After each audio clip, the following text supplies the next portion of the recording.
$412,000. That was the price of a family's survival. And a millionaire named Desmond Kane owned every cent of it. He planned to collect that debt in a very specific way, not in money, in marriage. In a young woman he had never once asked for permission to want. Then the debt vanished. Overnight. Without warning, without a phone call, someone bought it out from under him. Someone with more money than Kane had ever touched. Someone old enough to remember when this land had a different name entirely. 3 days later, that same someone's household needed a maid. And the farmer's daughter, Desmond Kane, had already picked out for his son, walked through a stranger's servant entrance, wearing a plain black uniform, with no idea that the man who now owned her family's future was not a man at all. She didn't know his name yet. He already knew hers. She didn't know that her family's land had a secret buried in its soil 300 years old. He had been searching for that secret her entire life, and she had no idea that in less than 2 weeks, a millionaire's greed and a king's obsession would collide in a ballroom full of monsters, and that she would be standing in the middle of it when the shooting started. This is how it began. The Shenandoah Valley in late autumn is a place of dying gold. The maple trees burn orange and red against a sky the color of old iron. And the wind that rolls down from the Blue Ridge carries the smell of wood smoke and turned earth. Marsh Hollow Farm sat in the belly of that valley the way it had for 4 generations. A modest white farmhouse with a sagging porch and 300 acres of soil, so rich, the old-timers used to say, you could grow a fortune on it if the weather cooperated and the bank stayed patient. The weather had not cooperated. The bank had not stayed patient. Elias Marsh was 61 years old and looked 75. He had spent the better part of 4 decades coaxing corn and soybeans out of that valley floor, and the last 3 years had broken something in him that no amount of sleep could fix. A blight had taken half his corn 2 seasons running. A hailstorm had shredded what was left of the third. His wife, Margaret, had died of a stroke 18 months earlier, quick and cruel, leaving behind a stack of medical bills that ate through what little savings the family had left. And through all of it, the farm's mortgage note had quietly changed hands, sold and resold through a tangle of holding companies until it landed, like a hawk settling on a fence post, in the possession of a man named Desmond Kane. Desmond Kane did not care about corn. Desmond Kane cared about land, and more specifically, he cared about the particular 11 acres of bottomland that ran along Marsh Hollow's eastern border, a stretch of soil that a geological survey commissioned by his agribusiness conglomerate had flagged as sitting atop one of the purest, most extensive limestone aquifers in the entire valley. Kane Industries was in the business of bottled water now, water rights, water futures, and that aquifer was worth more than every ear of corn Elias Marsh would grow in the remaining years of his natural life. Kane had structured the debt to be unpayable almost from the beginning. Balloon payments buried in fine print, interest rates that ratcheted upward with a precision that felt less like finance and more like malice. By the time Elias understood what had been done to him, the noose was already fastened. He owed $412,000 against a farm that, absent the aquifer, was worth perhaps a third of that. And Desmond Kane, dressed in a cream linen suit that had never once touched honest dirt, arrived at the farmhouse on a gray Tuesday afternoon to explain, with the patience of a man who has already won, exactly how the debt would be settled. Wren Marsh was in the kitchen canning the last of the season's tomatoes when she heard the car in the driveway, a black sedan too clean and too expensive for anything that belonged in the valley. She was 23, with her mother's dark hair and her father's stubborn jaw, and she had spent the last 18 months running the farm's books, running the farm's chores, and running herself into the ground, trying to keep her father from drowning in grief and debt at the same time. She wiped her hands on her apron and went to the window. Desmond Kane did not knock. He simply walked up onto the porch as though he already owned it, which, in every way that mattered under the law, he very nearly did. Elias met him at the door, his shoulders already curved into the posture of a man bracing for a blow. "Mr. Kane," Elias said, "we talked about this on the phone. I need until spring. The soybean contract with the co-op comes through in April. I can make a real payment then." "Spring." Kane repeated the word, the way a man repeats a joke he does not find funny. "Elias, I have been more than patient. I have restructured this note twice. I have absorbed penalties I was under no obligation to absorb. And still you sit here asking me for more time, as though time is something I am obligated to give you." He stepped past Elias into the front hall without being invited, his eyes sweeping the worn floorboards and the faded wallpaper with the flat appraising look of a man calculating resale value. "The truth is, Elias, I don't need your soybeans. I don't need your spring contract. What I need is that eastern bottomland, and I am prepared to be generous about how we get there." Wren came out of the kitchen wiping tomato pulp from her fingers, and Kane's eyes moved to her the way a buyer's eyes move to a piece of livestock at auction. Quick, assessing, proprietary. Something cold slid down her spine. "Generous how?" Elias asked, though his voice had already gone hollow. "Already knew. I'm prepared to forgive the entire 412,000, Kane said, "in exchange for the eastern 11 acres outright and a modest arrangement regarding your daughter's future." The silence in the front hall went thick enough to choke on. "My son Bradley has expressed an interest," Kane continued, as though he were discussing a merger between two companies rather than a human being. "He's newly divorced, lonely. A marriage would settle a great many things very cleanly. You'd keep the house, the western acreage, enough ground to putter on until you're too old to hold a hoe. Your debt would be gone, and Wren would want for nothing for the rest of her life." "Get out of my house," Elias said. And for the first time in 18 months, there was iron in his voice again. Kane's smile did not falter. Men like Desmond Kane had heard that sentence before, and it had never once meant what the person saying it hoped it would mean. "You have 30 days, he said, straightening his cuffs. "After that, I foreclose. I take all 300 acres at auction, and you and your daughter can figure out where you're going to sleep come winter. Think very carefully about which version of this story you'd rather live in, Elias. I'll see myself out." He did. The black sedan pulled away down the gravel drive, and Wren stood in the doorway watching the dust settle, her hands shaking with a fury so complete it left no room for fear, until much later, when the fear arrived anyway and refused to leave. That night, after her father had gone to bed with the particular silence of a man who has run out of ideas, Wren sat at the kitchen table with the mortgage documents spread out in front of her under the yellow light of a single bulb. Reading clauses she barely understood, searching for some crack in the wall Kane had built around them. She found nothing. The debt was airtight.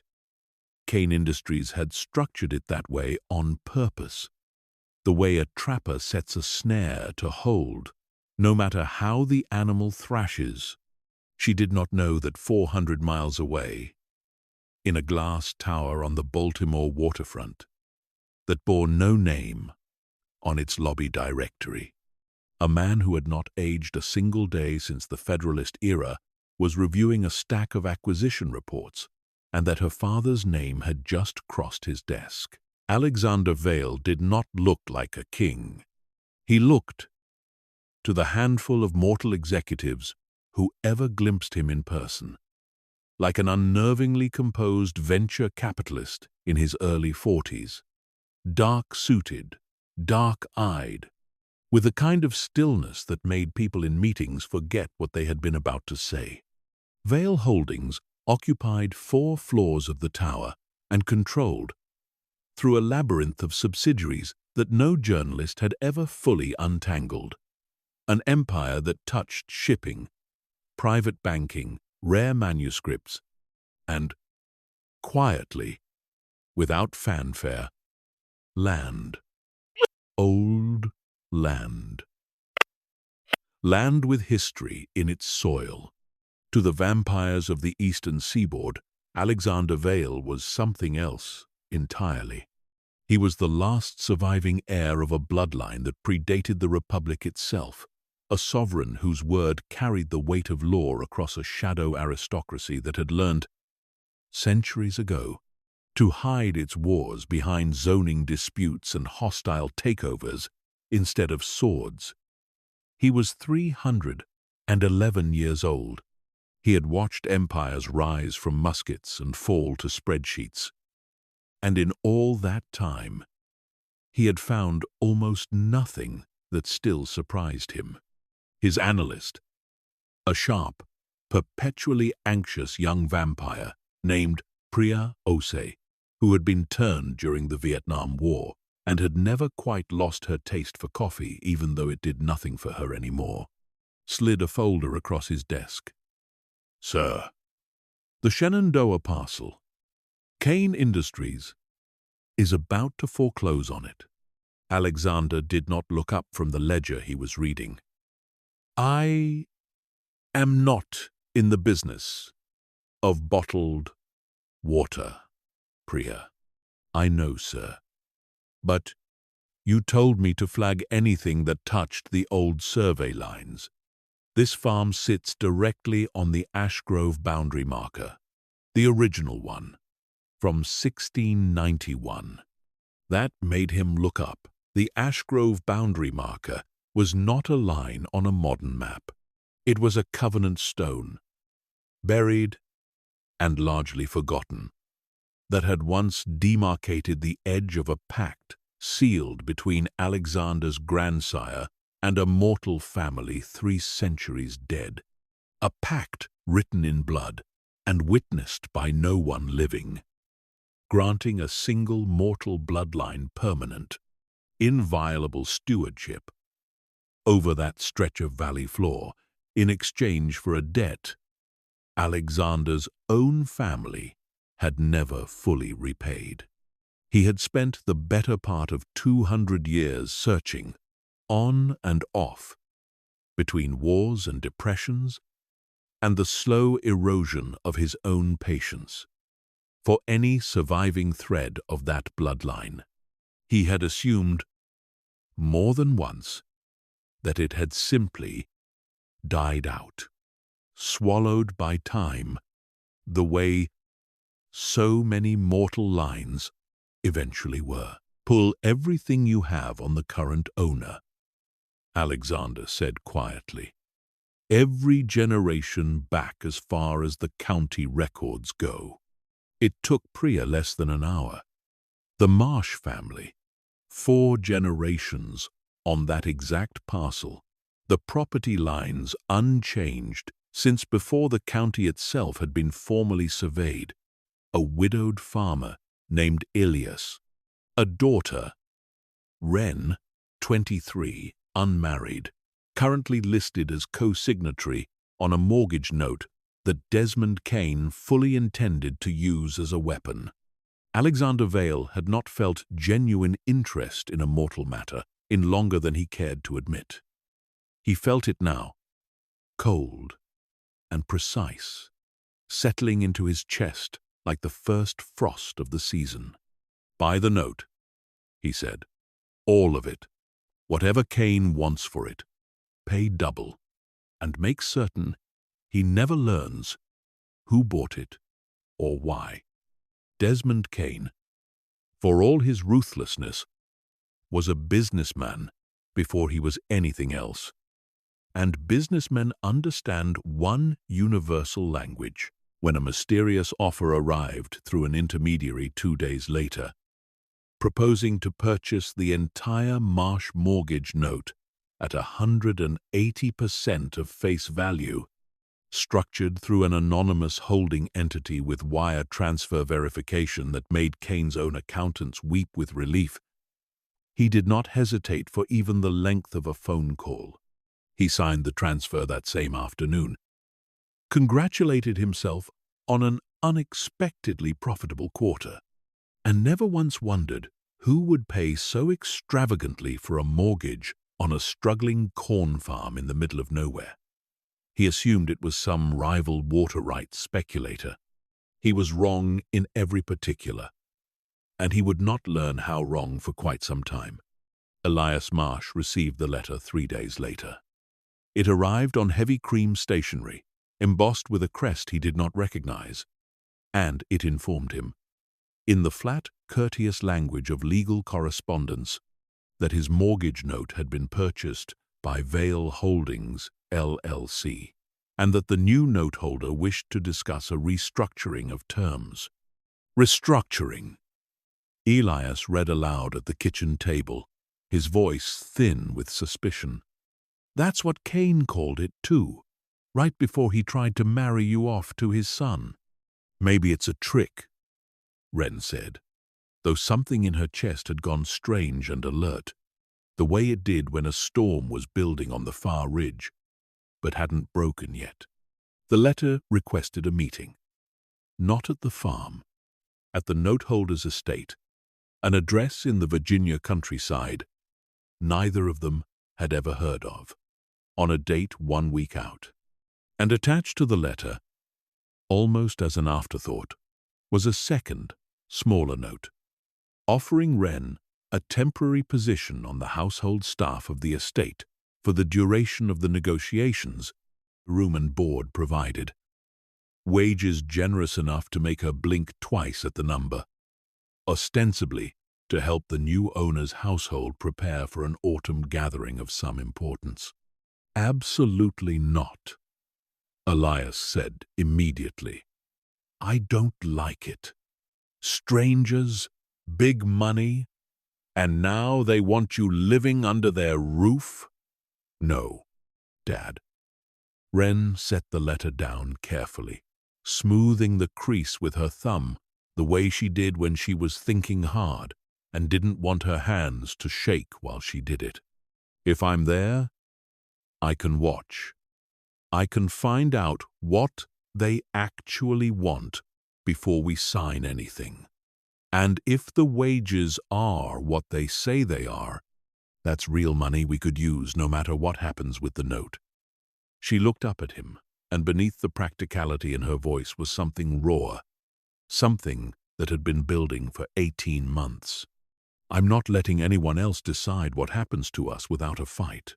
Not this time." Elias looked at his daughter for a long moment, seeing in her the particular stubbornness that had once belonged to her mother, and felt the small, terrible pride of a man who knows he cannot talk sense into someone because the sense is entirely on her side. "1 week, he said finally. "You call me every day, and the second something feels wrong, you walk out that door and you don't look back to grab your coat," she promised. She meant it. She had no idea yet how completely that promise would be tested, or that the man who now owned every scrap of paper standing between her family and ruin had already, in the quiet architecture of his own ancient mind, decided that she was not staff at all, but the answer to a question 300 years old. The estate was called Ashgrove Hall, though it did not appear on any tourist map, and the private road leading to it wound for nearly 2 miles through stands of old-growth oak before the trees finally opened onto a house that made Wren's breath catch despite everything weighing on her mind. It was not the gleaming glass monstrosity she had half expected from a man wealthy enough to buy a mortgage on a whim. It was old, grey stone, softened by centuries of ivy, with mullioned windows that caught the late afternoon light like beaten silver, and a quiet, settled grandeur that felt less like new money showing off, and more like something that had simply always been there, patient, waiting. A woman met her at the servants' entrance, brisk and efficient, introducing herself only as Mrs. Halloway, the house's long-time steward. She did not ask Wren many questions. She handed her a plain black uniform, showed her to a small but comfortable room in the east wing of the staff quarters, and explained her duties in a tone that made clear she expected them to be understood the first time and never repeated. "You'll assist with the household during the preparations for the autumn gathering, Mrs. Halloway said, walking briskly down a corridor lined with portraits whose subjects Wren did not have time to examine closely. "Keep to the servants' passages when possible. Do not enter the West Wing library after dark unless summoned. Do not speak to Mr. Vale unless he speaks to you first, and if he does, answer plainly and do not waste his time." She paused at the top of a narrow staircase and looked back at Wren with something that might almost have been sympathy. He is not an unkind employer, whatever the rumors say, but he is not a patient one either.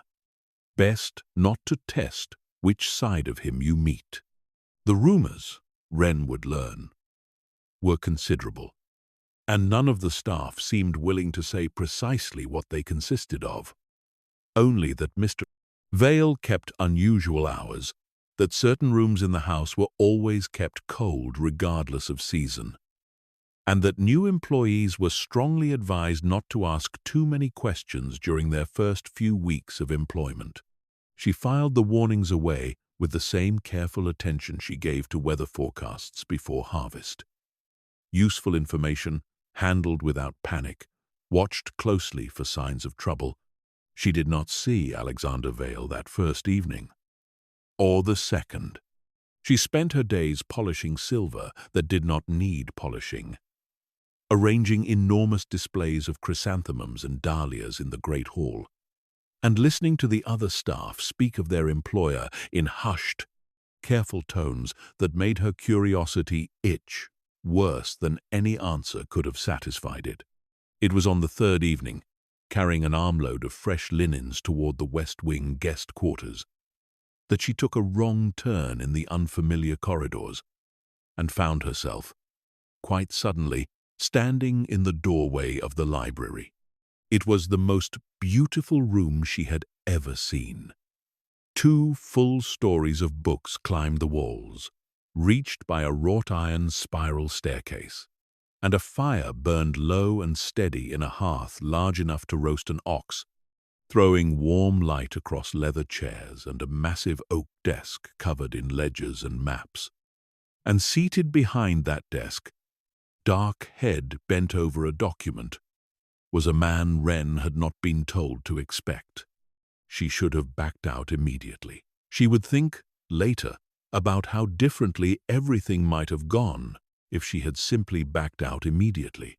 Instead, she stood frozen for one long moment, linens forgotten in her arms, staring at the stillness of him, the particular quality of quiet that seemed to radiate outward from where he sat, thick and strange, like standing too close to very deep, very cold water. He looked up, his eyes found hers across the room, and for a fraction of a second, something flickered across his composed features that Wren could not name.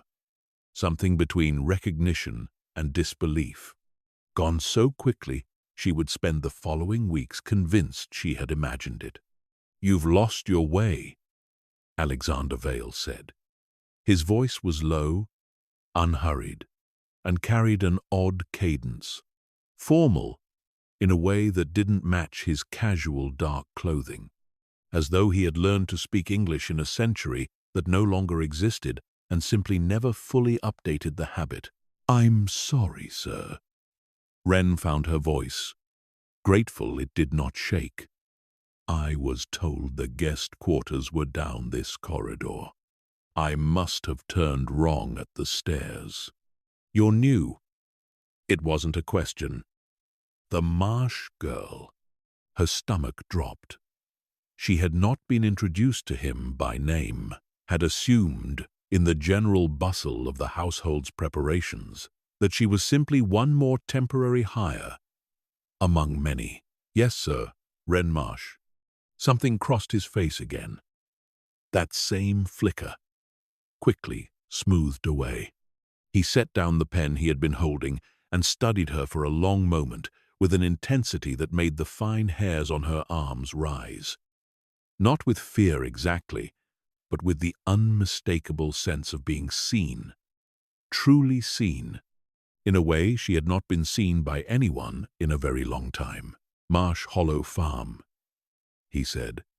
"Your family has held that land a long while. 4 generations, sir. Longer than that, if you count the years before the county kept proper records." She shifted the linens in her arms, uncertain whether she was meant to keep standing here or excuse herself. "May I ask, sir, when the negotiations regarding the note will begin? My father is anxious to have terms settled." "Soon," Alexander said. "Sooner than he expects, I think." He rose from behind the desk, and Wren became abruptly, acutely aware of how tall he was, how the firelight seemed to bend strangely around the edges of him. He crossed the room with a silence that unsettled her more than any sound could have, stopping a respectful distance away, close enough that she caught a scent she couldn't place. Cold air, and old paper, and something underneath that reminded her, absurdly, of a thunderstorm about to break. "Tell me, Miss Marsh, does your father still keep the Eastern Bottomland fallow every 3rd year? The old rotation?" The question stopped her cold. It was an intensely specific piece of agricultural trivia, the kind of detail that had been passed down through her family for generations, a practice her great-great-grandfather had insisted on, for reasons no one alive could fully explain anymore. Something about keeping faith with the land. "How could you possibly know about that?" "I make it my business to know the history of what I acquire," Alexander said, and there was something careful in the way he said it. Something withheld. "You should return to your duties before Mrs. Halloway sends a search party. The guest quarters are 3 doors back, the corridor with the blue runner." Wren left the library with her heart pounding for reasons she could not fully articulate. The linens clutched too tightly against her chest, and did not notice, as she hurried away, that Alexander Vale remained standing exactly where she had left him for a long time after the sound of her footsteps had faded, staring at the empty doorway with an expression that, on any other man, might have been called grief.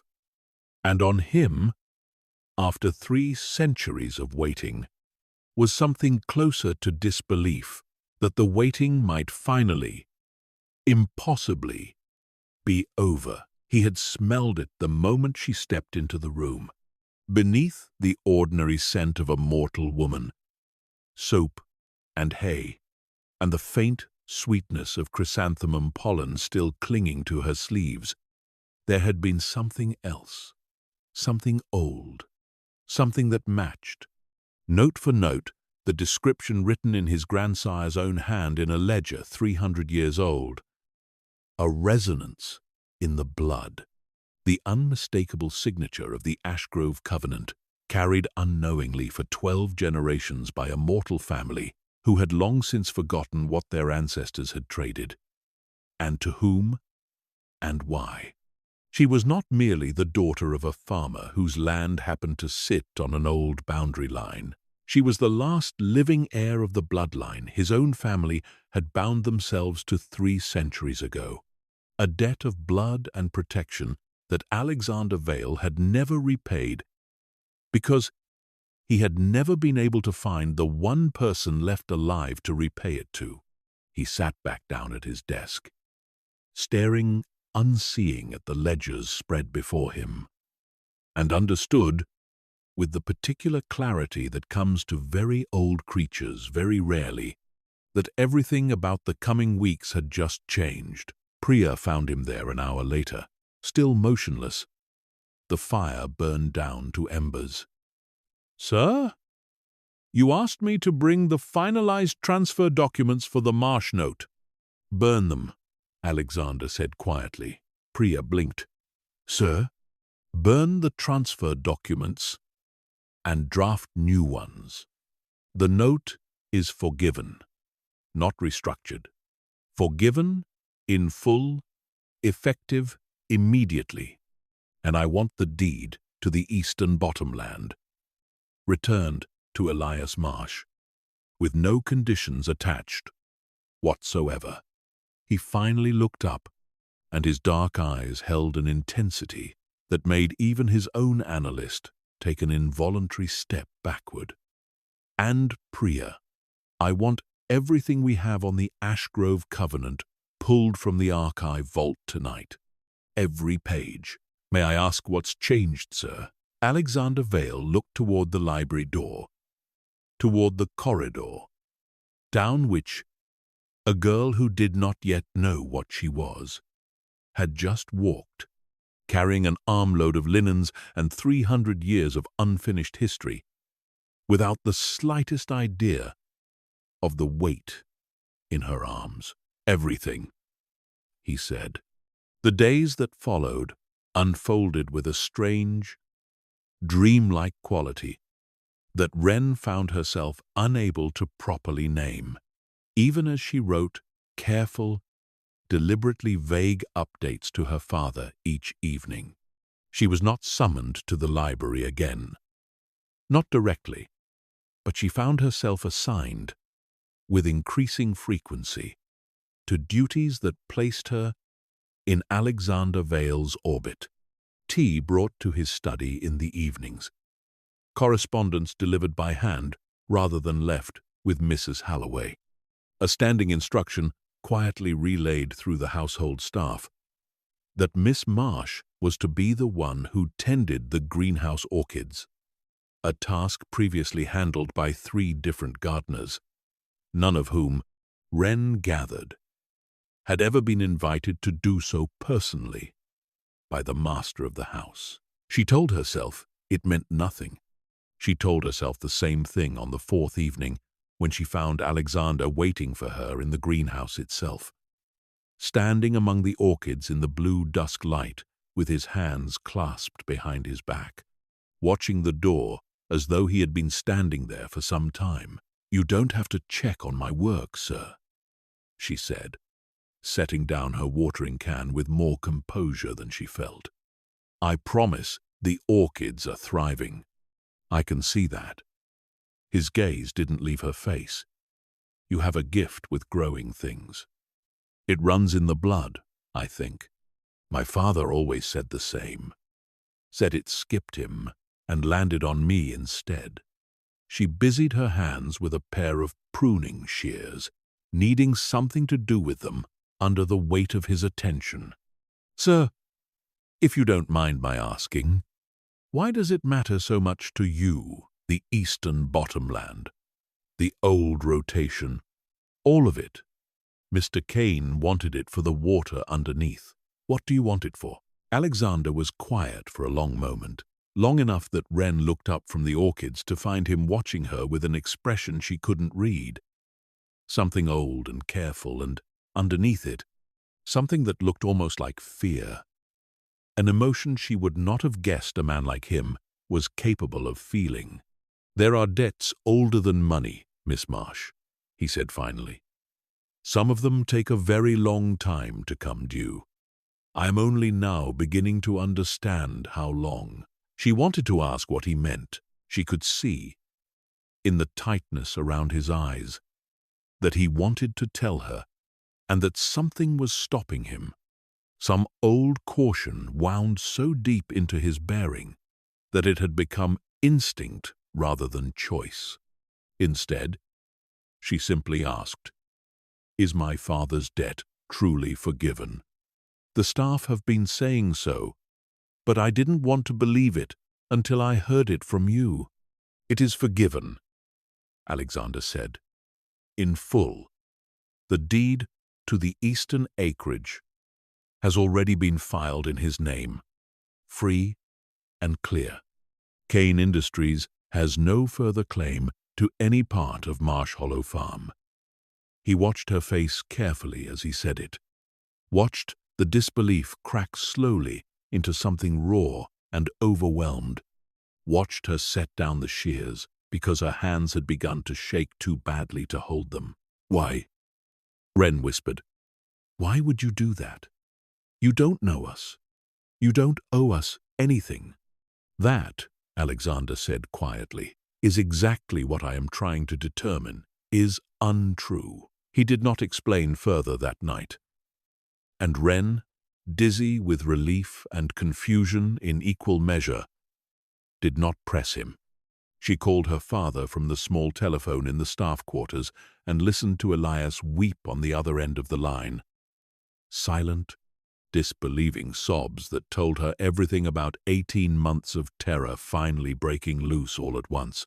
And she cried too, standing alone in the dim hallway of a stranger's ancient house, grateful and frightened, and unable to explain even to herself why the man responsible for her family's salvation looked at her the way a starving man looks at a meal he is afraid to touch.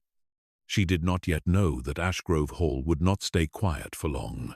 She did not know that word of Alexander Vale's sudden, uncharacteristic mercy toward a mortal farming family had already begun to travel through the old channels of the shadow aristocracy, whispered from coven to coven with the particular relish reserved for scandal.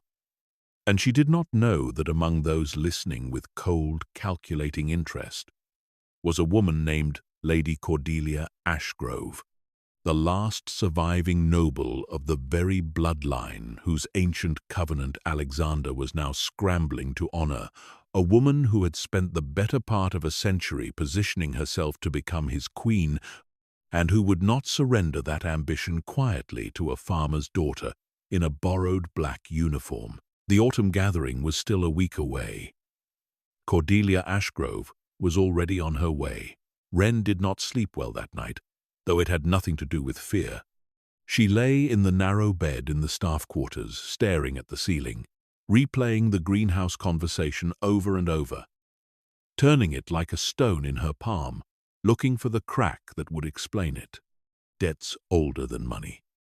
She thought of the strange, specific question about the Eastern rotation, the crest on the letterhead that matched nothing in any book she had ever seen, the way the staff lowered their voices whenever his name came up, the way certain rooms in this enormous house stayed cold no matter how high the furnace ran. She was not a foolish woman. She had grown up reading the weather off the color of the sky and the behavior of livestock before a storm, and every instinct she had honed over 23 years of paying close attention to the world was telling her that something enormous and strange was circling closer, and that Alexander Vale sat somewhere near the center of it. She thought, too, of the way he had looked at her, not with the leering proprietary hunger Desmond Kane had aimed at her across her own front hall, but with something that felt almost like grief, like a man looking at something he had lost a very long time ago and never expected to see again. It should have frightened her more than it did. Instead, it settled into her chest with a strange, unwelcome warmth she did not have the vocabulary yet to name. She threw herself into work over the following days, the way she always did when her mind refused to settle. And the household gave her plenty to work with. The preparations for the autumn gathering accelerated into something approaching organized chaos. Trucks arrived from Richmond and Washington, bearing crates of wine older than the country itself. Florists spent 2 full days transforming the great hall into a forest of black dahlias and white orchids. Mrs. Halloway moved through the house like a general marshalling troops, and even she, usually so composed, seemed to carry a new tension in her shoulders as the date approached. "Who exactly is coming to this gathering?" Wren finally asked her on the 5th morning, arms full of table linens for the grand dining hall. Mrs. Halloway's mouth tightened. "Old families," she said, which told Wren nothing and everything at once. "Mr. Vale hosts it every autumn. It's tradition. Keeps the peace among certain parties who would rather not keep it themselves." She glanced sideways at Wren, something assessing in her expression. "You'll want to stay out of the main hall once the guests arrive, dear. Some of them aren't accustomed to mingling with staff. Best not to give anyone a reason to take notice of you." The warning arrived a day too late. Lady Cordelia Ashgrove swept into Ashgrove Hall on the 6th evening in a car that made Desmond Kane's sedan look like a farm truck, a vintage silver Rolls-Royce that moved up the long drive without a single sound, as though the gravel itself had learned to hold its breath. Wren was crossing the courtyard with an armload of firewood for the guest quarters when the car arrived, and she paused, some deep animal instinct rooting her feet to the ground as the rear door opened and a woman unfolded herself from the back seat with the languid, unhurried grace of someone who had never once in her existence needed to hurry for anyone. She was extraordinary to look at, in the way a blade is extraordinary, all sharp, elegant lines and cold beauty. Her hair was the pale silver white of moonlight on frost, swept back from a face of flawless, ageless symmetry, and her eyes, when they swept across the courtyard and landed on Wren, were a shade of grey so pale they looked almost colourless, like ice over deep water. She wore black head to foot, in a cut that belonged more to a runway than a country estate, and she moved toward the house without acknowledging the driver, without acknowledging Mrs. Halloway, who had rushed out to greet her, without acknowledging anything at all except, for one long, assessing moment, Wren herself. "You're new," Lady Cordelia said, her voice carrying the particular musical coldness of someone who had spent centuries perfecting exactly how much contempt could be folded into 3 simple syllables. "Yes, my lady." Wren had no idea if that was the correct form of address, but something in the woman's bearing suggested it was safer to err toward deference. Cordelia's pale eyes traveled over her, slow and clinical, the way Wren imagined a woman might examine livestock she had no intention of purchasing. Alexander's taste in household staff has grown remarkably plain. She said it not to Wren, but past her, to Mrs. Halloway, as though Wren were furniture that had briefly, mistakenly spoken. "Is he in the West Wing?" "The library, my lady." Cordelia swept past without another glance, the scent of her perfume trailing behind her, something like crushed lilies and frost, and Wren stood in the courtyard for a long moment with her arms full of firewood, feeling, for reasons she could not entirely justify, as though she had just been assessed by something that had already decided She was an obstacle to be removed. She was not wrong. Inside the library, Alexander rose from his desk the moment Cordelia entered, a courtesy that was, Wren would later learn, entirely reflexive and entirely without warmth, the muscle memory of 300 years of careful diplomacy among his own kind. Cordelia crossed the room and kissed the air beside both his cheeks in a gesture that managed to convey both intimacy and calculation in equal measure. "Alexander, you look tired. Are you sleeping?" "I don't sleep, Cordelia. I haven't in 3 centuries. You know what I mean." She settled into one of the leather chairs by the fire without being invited, arranging herself with the unconscious elegance of a woman who had never once doubted her welcome anywhere. "The council is talking." "Darling?" Word travels fast when the sovereign of the Eastern Seaboard forgives a $400,000 mortgage debt for no discernible reason. Some of the older families are wondering if you finally lost your grip on sound judgment. Others, she added, watching him with the patient, predatory stillness of a woman who had built an entire existence around reading rooms and the people in them, are wondering if you've found something, or someone. You've always had a talent for arriving exactly where the gossip is thinnest, Cordelia, and leaving with it thick enough to choke on. I prefer to think of it as diligence. She smiled, and it did not reach her eyes. The Ash Grove Covenant. That's what this is about, isn't it?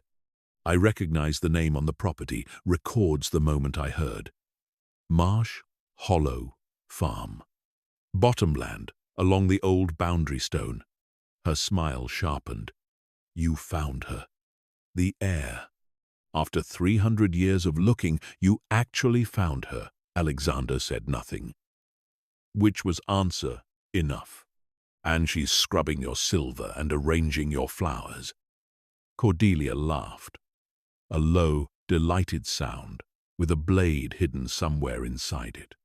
Alexander, darling, of all the ways I imagined this playing out, you know nothing about how it will play out, Alexander said, and there was an edge in his voice now, quiet, but unmistakable, the sound of a man drawing a line he intended to enforce.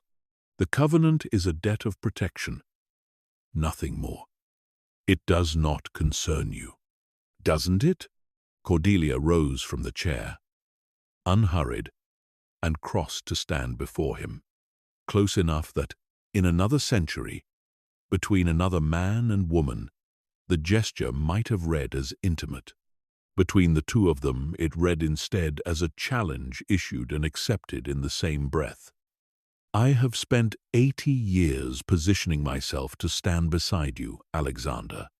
I have buried 3 husbands the council forced on me for the sake of appearances, endured 100 tedious galas at your side, played the dutiful consort in front of every family that matters, all while you looked past me toward a debt you couldn't even locate. And now, the moment you find her, you expect me to simply step aside, because some farm girl happens to share blood with a stone your grandsire buried 300 years ago. I have never made you any promises, Cordelia. No, she agreed softly, and something colder moved behind her pale eyes. You never did. Which means I am under no obligation to make you any either.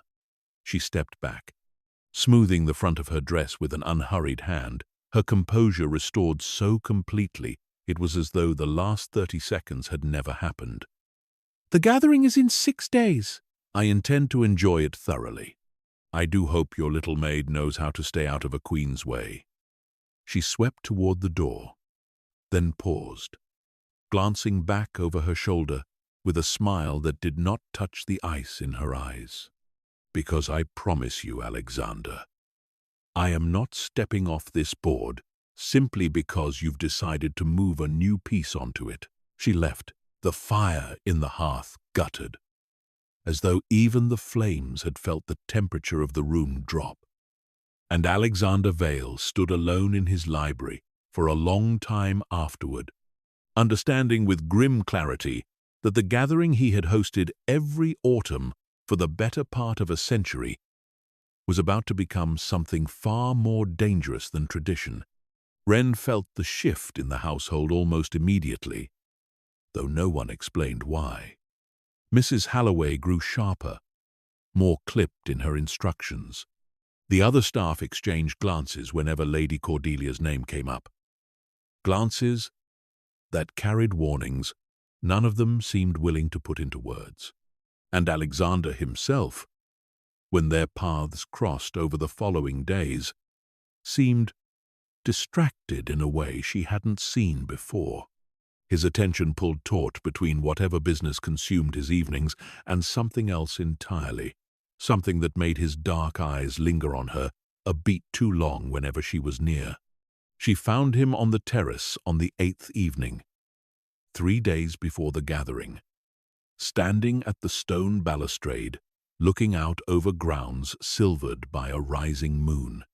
She had come out to bring in the last of the potted herbs before the frost took them, and she nearly turned back rather than disturb him, except that something in the set of his shoulders stopped her. "You should be inside," he said without turning around. "The temperature's dropping. I could say the same to you, sir. Except I don't think cold bothers you much." A faint, almost involuntary huff of breath that might, on a different man, have been called a laugh. "No, it doesn't." He turned to face her then, and in the moonlight his expression had lost some of its careful composure, revealing something raw underneath, something tired in a way that had nothing to do with sleep he didn't need. "May I ask you something, Miss Marsh?" "Wren," she said. "You can call me Wren. Seems strange, sir, for you to Miss-Marsh me after all this." Something shifted in his face at that. Something that looked, for just a moment, almost like pain. "Wren, then."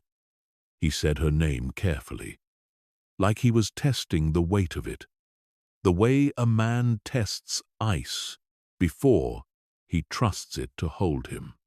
"Do you believe that a debt can outlive the people who made it? That an obligation sworn by one generation could still bind the generations that come after, whether they remember swearing it or not?" Wren set down the herb pot she'd been carrying, considering the question with the same seriousness she gave to reading weather. "My family kept that eastern field fallow every 3rd year, for reasons nobody living could explain," she said slowly. "My father did it, because his father did it, and his father before him. We never questioned it. It was just what Marshes did, the way some families keep a certain church pew, or bury their dead facing east. I suppose I always figured somebody, a long time back, made a promise about that land, even if the reason got lost along the way." She looked up at him. "Is that what this is? Some old promise about my family's land?" "It's more than the land," Alexander said quietly. "It was a promise made to protect a bloodline. Your bloodline, Wren. Though your ancestors likely never knew the full shape of what they'd agreed to. My family owed yours a debt 300 years old, and I have spent most of those 300 years unable to find anyone left alive to repay it to." He looked at her with an intensity that made the night air feel suddenly thin. "I did not expect when I finally found her that she would be so entirely unafraid of me." "Should I be afraid of you?" Wren asked, and was surprised to find that her voice did not shake when she asked it. "Most people are," Alexander said. "Eventually, I'm not most people." She held his gaze, steady, the same stubbornness that had once stood her ground against Desmond Kane in her own front hall, rising up now to meet whatever strange, ancient thing stood in front of her on this moonlit terrace. You forgave my father's debt before you ever explained any of this to me. You could have told me the truth from the start and let me decide whether I wanted to be part of whatever this covenant is. Instead, you gave us everything and asked for nothing, and you've been walking around this house for a week, looking at me like you're waiting for me to run." She took a step closer, close enough now to see that his eyes, up close, weren't simply dark, but held depths of color she hadn't noticed before. Near black, with a ring of something like deep garnet at the edges. "I'm not running, Alexander." He went very still at the sound of his name in her mouth. The way a man goes still when something he has wanted for a very long time finally arrives. And he is afraid that moving too quickly will make it vanish. "You should know what I am," he said, quietly, "before you decide that. Then tell me." And so, standing on a moonlit terrace 3 days before a gathering that would nearly cost them both everything, Alexander Vale told Wren Marsh the truth, plainly, without embellishment, the way he had not told anyone the full truth in longer than he could remember. He told her what he was. He told her how old he was. He told her about the Ashgrove Covenant, about his grandsire's ancient debt, about 3 centuries of searching for a bloodline he had begun to believe extinct. He watched her face carefully as he spoke, braced, out of old habit, for the fear that always came, the recoiling, the horror. It did not come. Wren listened with the same steady attention she gave to a coming storm, absorbing it, weighing it, refusing to let it knock her off her feet. When he finished, the silence between them stretched long enough that a barn owl called somewhere across the dark fields before she finally spoke. "That's a lot to carry," she said simply. 300 years of looking for people who might not even want to be found. "You're not frightened." "I'm plenty frightened," she admitted. "But fears never once stopped me from doing what needed doing. And it isn't going to start now." She reached out, hesitant, and rested her hand against his forearm, feeling the strange, marble coolness of him, even through his shirt sleeve. "You saved my father's life, Alexander. Whatever debt you think you owe my family, you already more than paid it. Anything after that is just you and me, deciding what we want to do with what's left." He looked down at her hand on his arm as though it were the single most astonishing thing he had witnessed in 300 years of existence, and when he finally met her eyes again, something in his carefully guarded expression had cracked open entirely. "I did not expect this," he said quietly. "In 3 centuries, I did not expect this." "Neither did I," Wren admitted. And for the first time since Desmond Kane's black sedan had rolled up her family's gravel drive, she felt something in her chest that was not fear, not grief, not the grinding exhaustion of survival, but something warmer, something that felt dangerously close to hope. Neither of them noticed the pale shape watching from the darkened window of the west wing, silver hair catching the moonlight. Ice-colored eyes narrowed on the 2 figures on the terrace below, with an expression of cold, calculating fury. Lady Cordelia Ashgrove had seen enough. She turned from the window, smoothing her dress with a steady hand that betrayed none of the rage-building beneath her composed exterior, and began, with the patient precision of a woman who had survived 3 centuries of court politics by never once losing a war she decided to fight, to plan exactly how she intended to make the farmer's daughter disappear before the autumn gathering ever began. Desmond Kane, meanwhile, was having a considerably worse week than he was accustomed to. He learned of the forgiven debt on a Thursday morning, delivered second-hand through a county clerk who mentioned, entirely without malice, that the Marsh Hollow filing had been updated, the note satisfied in full, the Eastern parcel deed transferred back to Elias Marsh, clear of any lien whatsoever. Kane had laughed at first, certain it was a clerical error, some low-level paperwork mistake that a single phone call would unwind. The phone call did not go the way he expected. "I'm sorry, Mr. Kane," the clerk repeated, patient in the particular way of a civil servant who has had this exact conversation many times before with many angry men. The note was purchased in full 3 weeks ago by a holding company called Vale Holdings. They forgave the balance and released the lien. It's all filed and recorded. There's nothing to unwind. Vale Holdings, Kane repeated, the name meaning nothing to him yet, though it would come to mean a great deal in the days ahead. Who authorized that sale? I never approved a buyer. According to the transfer paperwork, sir, you did. Your signature's right here on the assignment. Notarized and everything. Kane sat in his office that afternoon, staring at a copy of his own signature on a document he had genuinely forgotten signing amid the blur of an unusually profitable quarter, and felt, for the first time in a very long career built on being the smartest, most ruthless man in every room he entered, a cold thread of unease work its way up his spine. He had sold something valuable without realizing its value. Worse, he had sold it to someone patient enough and wealthy enough to have engineered the entire transaction so quietly that Kane hadn't even noticed the trap closing around him until it was already sprung.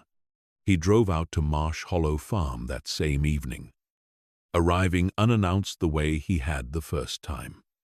Though this time, Elias Marsh met him on the porch with his shotgun cracked open over one arm. Not raised, not yet, but visible and unmistakable in its meaning. We're square, Kane, Elias said before the other man could get a word out. You sold the note. It's forgiven. Whatever business you think we still have, we don't. Who is Alexander Vale? Kane demanded, ignoring the shotgun entirely, his composure fraying at the edges, in a way Elias had never seen from him before. What does he want with this land? I don't know the man, Elias said honestly, and I don't much care, seeing as he's the reason my daughter and I still have a roof over our heads. Get off my property, Mr. Kane. This time, I mean it, permanent. Kane left without another word, but the unease in his chest had curdled by the time he reached his car into something closer to obsession. He was not a man who tolerated losing, and he had lost something in this transaction, something he did not yet understand, sold out from under him by a name he had never heard. And every instinct that had built his fortune told him that the Eastern Aquifer was only the smallest part of what was actually at stake. He would spend the following days digging into Vale Holdings with every resource his company possessed, unraveling, layer by careful layer, a corporate structure designed by a 300-year-old vampire specifically to never be unraveled. And what he found, or rather failed to find, would only deepen a grudge that was about to collide, with catastrophic timing, into the far more dangerous schemes of a jealous vampire noblewoman with 3 centuries of practice in making her enemies disappear. Back at Ashgrove Hall, The final days before the gathering blurred together in a haze of preparation. Wren threw herself into the work, grateful for the distraction from the strange, dizzying new reality she found herself navigating. A reality in which she had somehow, impossibly, fallen for a man who was neither a man nor entirely mortal in any sense she understood, and who looked at her more and more like she was the answer to a question he had stopped expecting to ever have answered. Lady Cordelia, for her part, was the very picture of gracious composure over those same days, which worried Wren more than open hostility would have.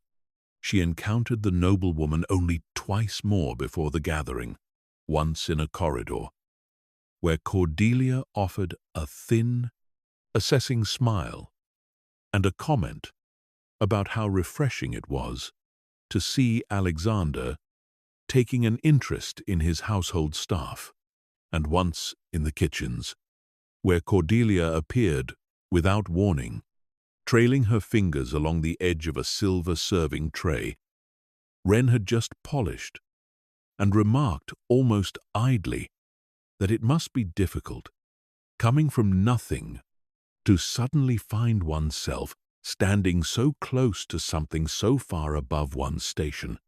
"I don't feel far from anything, my lady," Wren said evenly, refusing to let the barb land the way it was meant to. "I'm exactly where I choose to be." "Are you?" Cordelia murmured, and there was something in her pale eyes, cold and patient, and utterly unbothered, that made the hair on the back of Wren's neck rise. "How lovely! I do so admire confidence in the doomed." She set the tray down with exquisite gentleness and swept out of the kitchen, leaving Wren standing alone with the distinct, unshakable feeling that she had just been handed a warning wrapped so carefully in courtesy that it had taken her several long seconds to feel the blade underneath. She told Alexander about it that night. In the greenhouse, among the orchids that had become, without either of them quite deciding it, their place, the corner of the enormous house where the rest of the world seemed to fall away. "She means to hurt you," Alexander said quietly, once Wren had finished. His jaw had tightened in a way she was beginning to recognize as the particular stillness he wore whenever the ancient predator underneath his careful composure came close to the surface. "I should never have allowed her within these walls. You didn't have much choice, from what I understand. Old traditions, keeping the peace, all that. There are other ways to keep peace." He crossed the small greenhouse to stand before her, and in the lantern light, his eyes had darkened, the garnet ring around his pupils burning a shade brighter than she'd seen before. "I will not let her touch you, Wren, whatever it costs, whatever war it starts among my own people. I will not allow it. I'm not asking you to fight my battles for me, Alexander."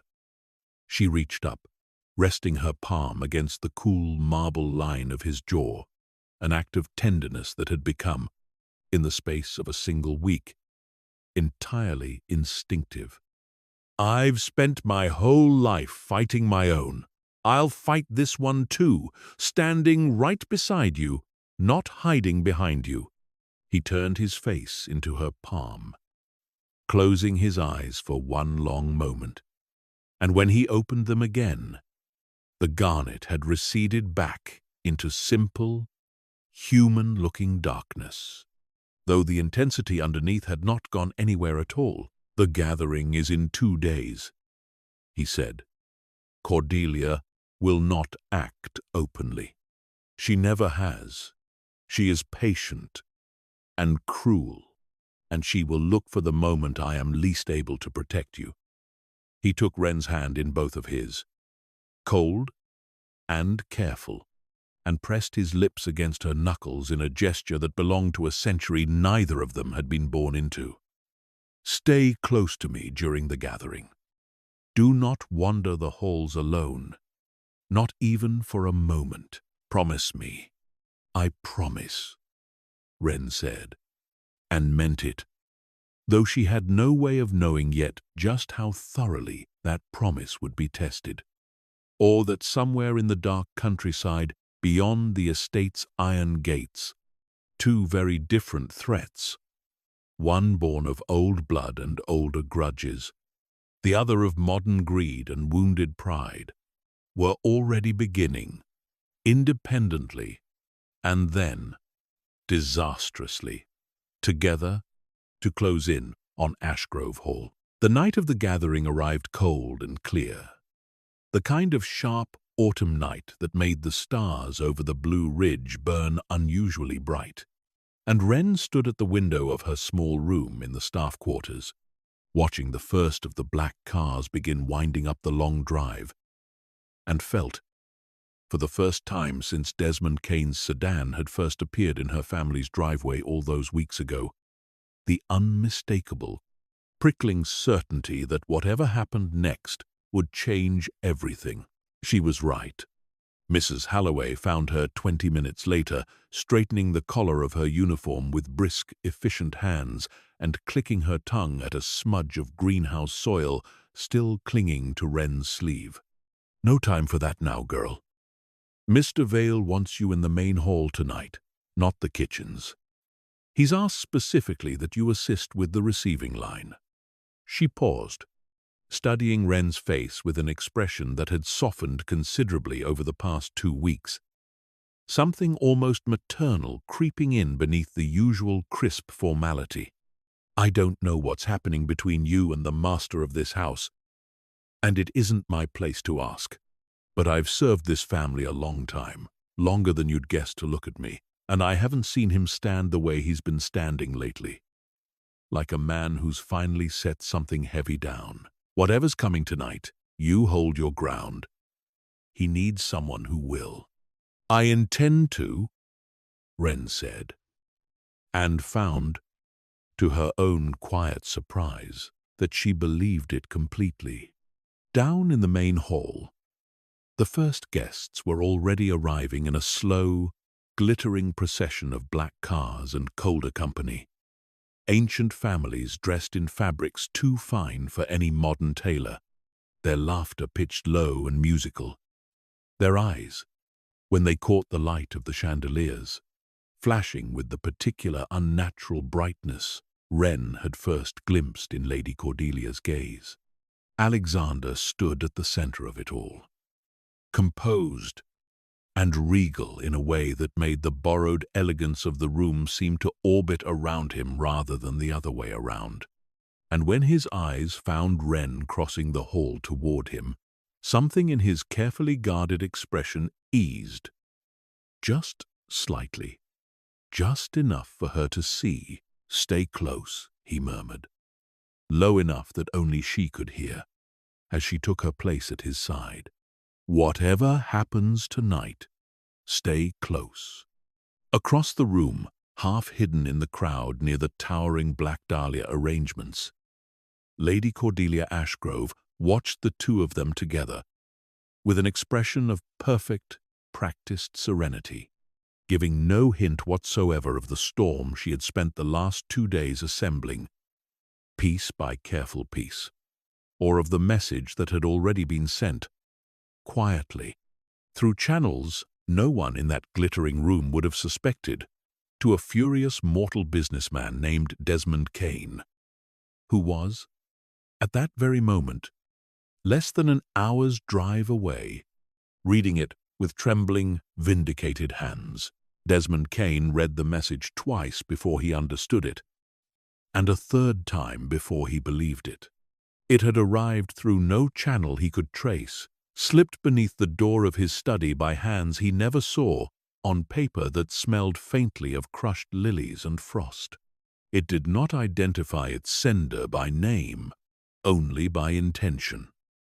It informed him, in prose, too elegant for a blackmail note, and too precise for anything else, that the man who had purchased his water rights out from under him was hosting a private gathering that very night at an estate called Ashgrove Hall, that the farmer's daughter Cain had once hoped to marry off to his own son would be present, unguarded in the crowd for at least a portion of the evening, and that a man of Cain's resources and determination might find, if he arrived quietly and reasonably armed, that the true prize of Marsh Hollow Farm had never been the aquifer at all.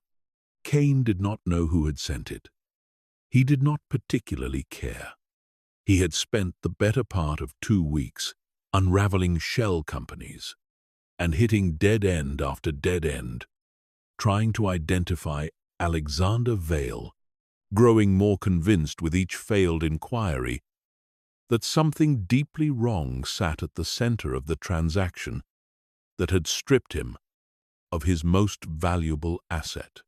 The note gave him a name, a location, and an opportunity. And Desmond Cain had built an empire out of never once letting an opportunity pass him by out of caution. He made 3 phone calls that night. The first was to his son Bradley, who arrived at the estate an hour later, looking sullen and resentful, in the way of a man informed he was finally going to get the bride he'd been promised. The second was to a private security contractor Cain retained for matters requiring discretion.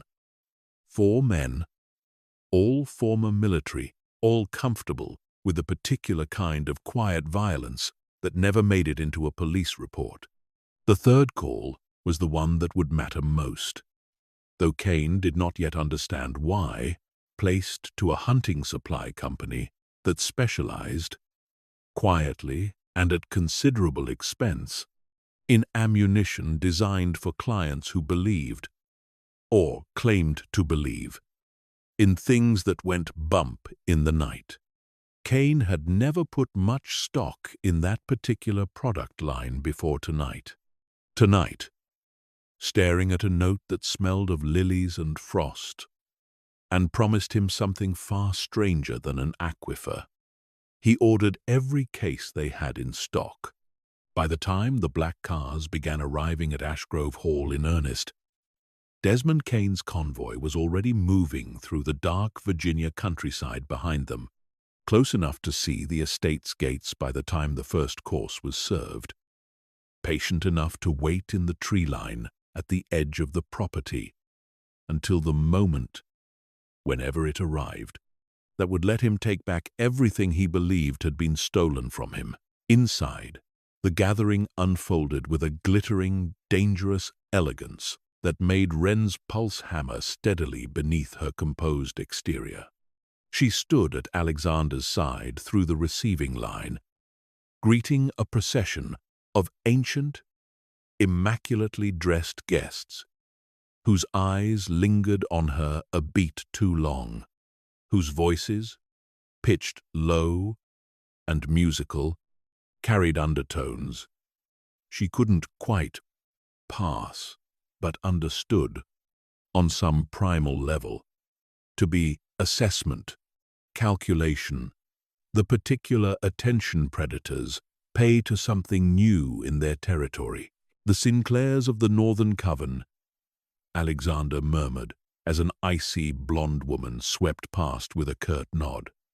The Beaumont family, out of New Orleans, old rivals of the Ashgrove line, which is why Cordelia will spend the evening avoiding them entirely. His voice stayed low, meant only for her, a running commentary that Wren suspected was less about etiquette and more about keeping her anchored, giving her something steady to hold on to. Amid a room full of strangers who did not blink often enough and moved with a fluid, unnatural grace that made her skin prickle every time one of them drew close. "You're doing beautifully," he added, quieter still, his hand finding the small of her back for just a moment, cool, even through the fabric of the deep green gown. Mrs. Halloway had produced from somewhere without explanation earlier that evening, insisting Wren could not possibly greet guests dressed as staff. "I know this is a great deal to absorb at once. I've absorbed worse," Wren said, and meant it, though her voice came out steadier than she entirely felt. Across the crowded hall, Lady Cordelia Ashgrove moved through the gathering like a queen already crowned, pausing to exchange pleasantries with families who bowed their heads slightly at her approach, old habits of deference that predated Alexander's own sovereignty by generations. She smiled at everyone. She meant none of it. Her pale eyes tracked Alexander and Wren across the room with the patient, unblinking focus of a predator who has already decided how the hunt will end and is simply enjoying the last moments before the strike. She found her opening an hour into the evening, when Alexander was drawn away by a delegation of Northern Coven elders demanding his attention over some dispute regarding shipping routes through the Chesapeake, a conversation that could not be politely deferred, even for a single evening. He caught Wren's eye across the room as he was pulled away, an unmistakable warning in his expression, and Wren nodded, understanding, and made her way instead toward the edge of the hall, intending to find a quiet corner near the terrace doors where she could catch her breath away from the crush of unblinking eyes. Cordelia intercepted her before she made it halfway. "Miss Marsh." The noblewoman's voice was warm, almost friendly, which made the hair on Wren's arms rise instantly. "You look lovely tonight. That color suits you far better than I expected." She fell into step beside Wren with the easy familiarity of an old friend, guiding her with subtle pressure. Wren didn't fully register until it was too late, away from the crowded center of the hall, and toward a quieter side corridor, lined with portraits of Vale ancestors, long dead. "Walk with me a moment. I'd like to speak with you privately, and I promise you'll find it worth your time." Every instinct honed by weeks of careful survival told Wren to refuse, to turn back toward the crowded hall where Alexander's protection, even distant, still held some weight. But Cordelia's tone carried an undercurrent of genuine invitation rather than threat. And Wren, still new enough to this world to misjudge exactly how dangerous a smile could be, when it belonged to someone 3 centuries old, found herself following. The corridor grew quieter with each step, the music and laughter of the gathering fading behind them, until they stood alone beneath a portrait of a stern, silver-haired woman in 17th-century dress, whose pale eyes bore an unmistakable resemblance to Cordelia's own. "My great-great-grandmother," Cordelia said, following Wren's gaze up to the painting. "The last Ashgrove to rule before our line thinned and scattered. She would have found this entire situation deeply amusing. I think 300 years of covenant, and it comes down to a farmer's daughter in a borrowed dress. You know I didn't ask for any of this," Wren said carefully, turning to face her directly, refusing to let the woman's cold composure fully unnerve her. "I didn't even know what Alexander was until 2 weeks ago." "Oh, I believe that entirely." Cordelia's smile remained perfectly pleasant, which somehow made it worse. "That's rather the tragedy of it, isn't it? You stumbled into 3 centuries of history you never asked for. And now you're standing in the middle of a war you don't even understand the rules of." She stepped closer, and Wren caught, beneath the crushed lily perfume, something colder underneath, something like the smell of a winter that never quite ends. Let me explain the rules to you, Miss Marsh, since no one else in that ballroom seems inclined to be honest with you. The covenant Alexander is so determined to honor was never meant to end in marriage. It was a debt of protection, nothing more, an obligation to shield your bloodline from harm in exchange for stewardship of that boundary land. He is under no requirement whatsoever to make you his queen. He has simply convinced himself, in a fit of very old, very lonely sentiment, that guilt and affection are the same thing. That's not for you to decide, Wren said, steadier than she felt. No, Cordelia agreed, softly. It's for the council to decide. And the council has never once, in 3 centuries, permitted a mortal to sit beside a sovereign as anything other than a temporary indulgence. You will not become his queen, Wren Marsh. You will become, at best, a pleasant memory he keeps for a decade or 2 before the slow accumulation of your mortality becomes an embarrassment he can no longer politically afford. And at worst, she added, her pale eyes going suddenly, genuinely cold, you will become an inconvenience that certain parties decide is easier to remove than to explain away. Is that a threat? It's a mercy, Cordelia said. I am giving you the chance to walk away tonight, quietly, gracefully, back to your father's farm with your family's debt, still forgiven, and your life entirely your own. Stay, and I promise you, the ending will not be nearly so kind. She reached out and, with one cool finger, tucked a stray lock of hair behind Wren's ear in a gesture that mimicked tenderness while carrying none of it. I've watched sovereigns fall for mortal infatuations before, Wren.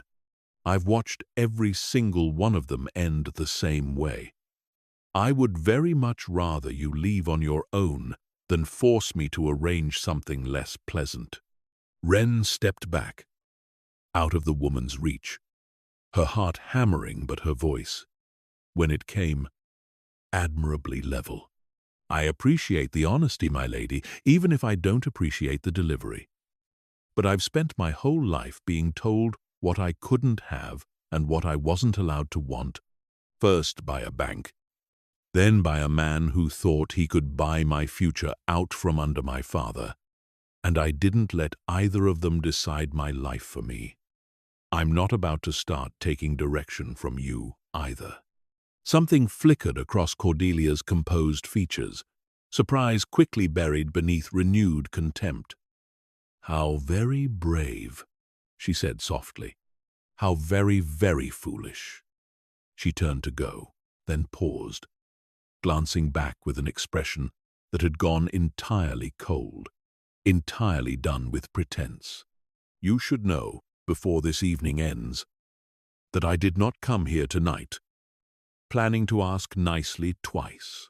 She swept away down the corridor, and Wren stood alone beneath the painted gaze of a woman 3 centuries dead, her hands shaking now that there was no one left to see them shake, understanding with sudden, sick clarity that whatever Cordelia Ashgrove intended to do next, it was already in motion, and that she had just wasted her one chance to walk away from it unscathed. She hurried back toward the main hall, weaving through the thinning edges of the crowd, searching for Alexander's tall, dark figure, and it was there, near the terrace doors, that she felt it, a sudden shift in the air, a wrongness that raised every hair on her body a full second, before the first gunshot shattered the enormous front windows of Ashgrove Hall. Screams erupted through the ballroom. The chandeliers swayed violently as the shockwave of the blast rolled through the room, and for one disorienting moment, chaos reigned. Ancient vampires, who had survived centuries of war, scrambling for cover from a threat their instincts hadn't prepared them to expect. Inside the sanctity of a private estate, Desmond Kane's mercenaries came through the shattered windows in a coordinated line. 4 men in tactical gear, rifles loaded with rounds Kane had paid an obscene premium for, ammunition cored with silver and packed with UV compound, designed, according to the supplier's quiet assurances, to do considerably more damage to certain kinds of targets than ordinary bullets. Behind them, moving with the swagger of a man who believed he had finally evened a score, came Desmond Kane himself, a pistol in one hand and an expression of vindicated fury twisting his usually composed features. "Where is he?" Kane bellowed into the chaos, his voice cutting through the screaming crowd. "Vale! Show yourself, or I start putting holes in your guests." Alexander Vale was already moving before the first mercenary's boots hit the floor. He crossed the enormous hall in a blur too fast for mortal eyes to properly track. A shape of pure controlled violence that sent the nearest tables and chairs scattering in his wake. The first mercenary managed to get off a single shot before Alexander closed the distance, the round grazing his shoulder in a spray of dark blood that seemed to enrage rather than slow him, and then his hand closed around the man's throat and lifted him bodily off the floor with an ease that made the remaining guests, ancient and terrible as they themselves were, take an involuntary step backward. "You brought weapons into my house," Alexander said, his voice dropping into a register that vibrated through the floor itself, that made the crystal in the shattered chandeliers overhead ring faintly with sympathetic resonance. "On the one night of the year, I extend hospitality to every family in this territory." His eyes had gone fully crimson now, the garnet ring swallowing the darkness entirely, burning with a light that had nothing human left in it. "You will regret that choice for whatever remains of your life, however brief I decide to make it." He threw the mercenary across the hall with a force that shattered an antique table into kindling, and turned, already moving, to intercept the second gunman before the man could reorient his aim. The violence that followed was fast, brutal, and almost balletic in its economy. 3 centuries of accumulated strength and speed unleashed without restraint for the first time in longer than Wren could imagine, bones breaking with sounds that echoed sickeningly off the vaulted ceiling, mercenaries who had survived multiple combat deployments finding themselves entirely, catastrophically outmatched by something their training had never accounted for. But Wren had lost sight of him in the chaos, shoved sideways by the panicked crush of fleeing guests. And it was in that moment of separation, exactly the moment Cordelia Ashgrove had spent 2 days engineering, that a cold hand closed around Wren's wrist and yanked her sideways through a side door into the relative quiet of the same corridor, where Cordelia had delivered her warning less than 20 minutes before. "You should have listened to me," Cordelia said, her voice tight with something that had finally cracked all the way through her careful composure.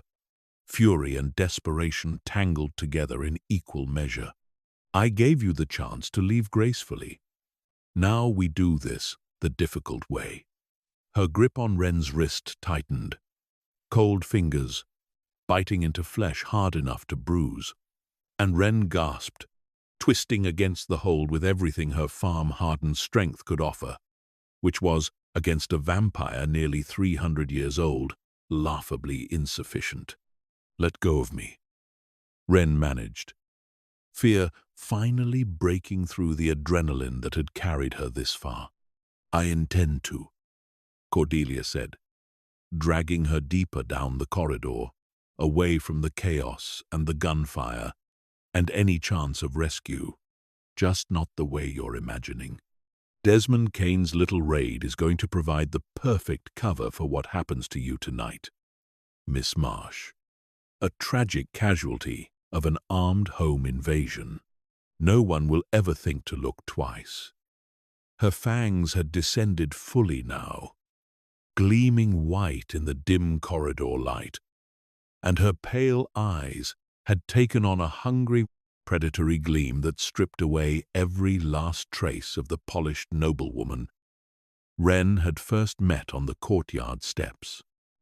Alexander will grieve briefly, the way sovereigns always grieve their mortal indulgences, and then, in a decade or two, he will remember why he chose me in the first place. She lunged.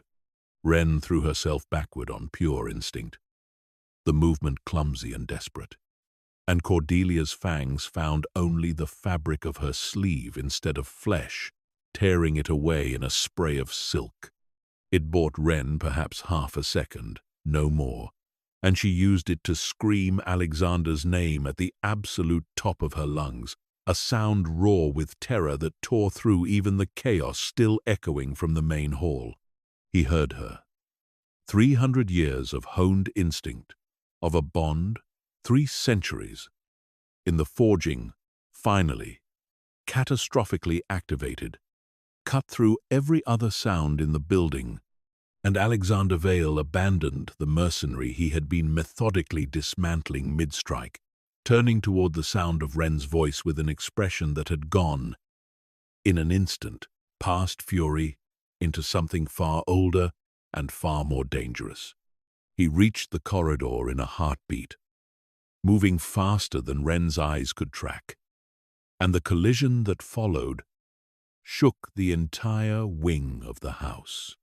Alexander struck Cordelia with the force of a runaway train, driving her backward through the portrait-lined wall in an explosion of plaster and splintered wood, the painting of her own ancestor tearing free of its frame and crashing to the floor beside them, as though even the dead Ashgrove matriarch wanted no part of witnessing what came next. "You laid your hands on her," Alexander said, and his voice no longer sounded entirely like a voice at all, more like something that vibrated up through the ruined floorboards themselves, ancient and terrible and utterly without mercy. He hauled Cordelia up by the front of her ruined gown, slamming her against what remained of the wall hard enough to crack the stone behind the plaster. 3 centuries I have known you, Cordelia. 3 centuries of tolerating your ambition, your cruelty, your endless games of court politics, because I told myself it was simply the price of peace among old families. Tonight you brought that cruelty into my house and pointed it at the one thing in 300 years that has ever mattered to me. "She's mortal, Alexander," Cordelia spat, blood, dark and thick, welling at the corner of her mouth where the impact had split her lip. "She will die in 60 years regardless of what either of us does tonight. I'm trying to spare you the grief of watching it happen slowly." "That was never your choice to make," Alexander said, and the crimson in his eyes burned brighter than Wren had ever seen. Brighter, she suspected, than it had burned in longer than his 3 centuries of careful, controlled existence could easily remember. His grip tightened around Cordelia's throat, and for one terrible, suspended moment, Wren was certain she was about to watch him end the woman's existence entirely. 300 years of ancient life extinguished in a single act of protective rage. "Alexander." Wren's voice, when it came, was steady despite everything, cutting through the violence with the same calm authority she'd once used to talk a spooked horse down off a fence line. "Don't. Not like this. Not because of me." He did not release Cordelia immediately, his crimson eyes still locked on the woman with an intensity that promised violence held back by only the thinnest thread of will. But slowly his grip loosened, and Cordelia slid down the ruined wall to the floor, gasping, one hand pressed to her bruised throat. "She dies for this," Alexander said, his voice still rough with restrained fury, though he had stepped back, putting himself between Cordelia and Wren with the absolute, unwavering stance of a man who intended to enforce that boundary permanently. Not tonight, if Wren wishes it spared. But she does not remain in this territory, Cordelia. You are exiled from the eastern seaboard, effective immediately.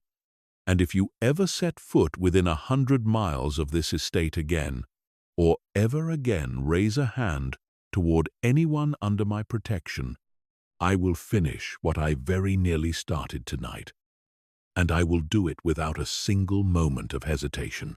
Cordelia, still gasping on the floor amid the wreckage of her own ancestor's portrait, looked up at him with an expression that had finally, completely lost its cold composure, replaced by something that looked, for the first time since Wren had met her, almost like genuine fear. She said nothing. There was nothing left to say. She simply gathered what remained of her dignity, rose unsteadily to her feet, and fled down the corridor and out into the night. And Wren would learn, in the days that followed, that Lady Cordelia Ashgrove did not stop running until she had crossed 3 state lines, and that she never again, for as long as her long existence continued, set foot within Alexander Vale's territory. But the night was not yet finished with them. Back in the main hall, the battle against Kane's mercenaries had reached its brutal, final stages. 3 of the 4 gunmen lay broken and unconscious amid the wreckage of overturned tables and shattered crystal, dealt with by a combination of Alexander's earlier fury and, Wren would later learn, the surprisingly ferocious intervention of several elder guests who had decided, once the initial shock wore off, that they were entirely unwilling to be shot at in their own sovereign's home without response. Desmond Kane himself stood near the center of the ruined ballroom, pistol still raised, his son Bradley cowering behind an overturned table nearby, his composure entirely gone, replaced by the wild-eyed panic of a man who has just discovered that everything he believed about the world was catastrophically, dangerously incomplete. "Stay back!" Kane shouted as Alexander emerged from the side corridor, with Wren close behind him, his pistol swinging wildly between the 2 of them.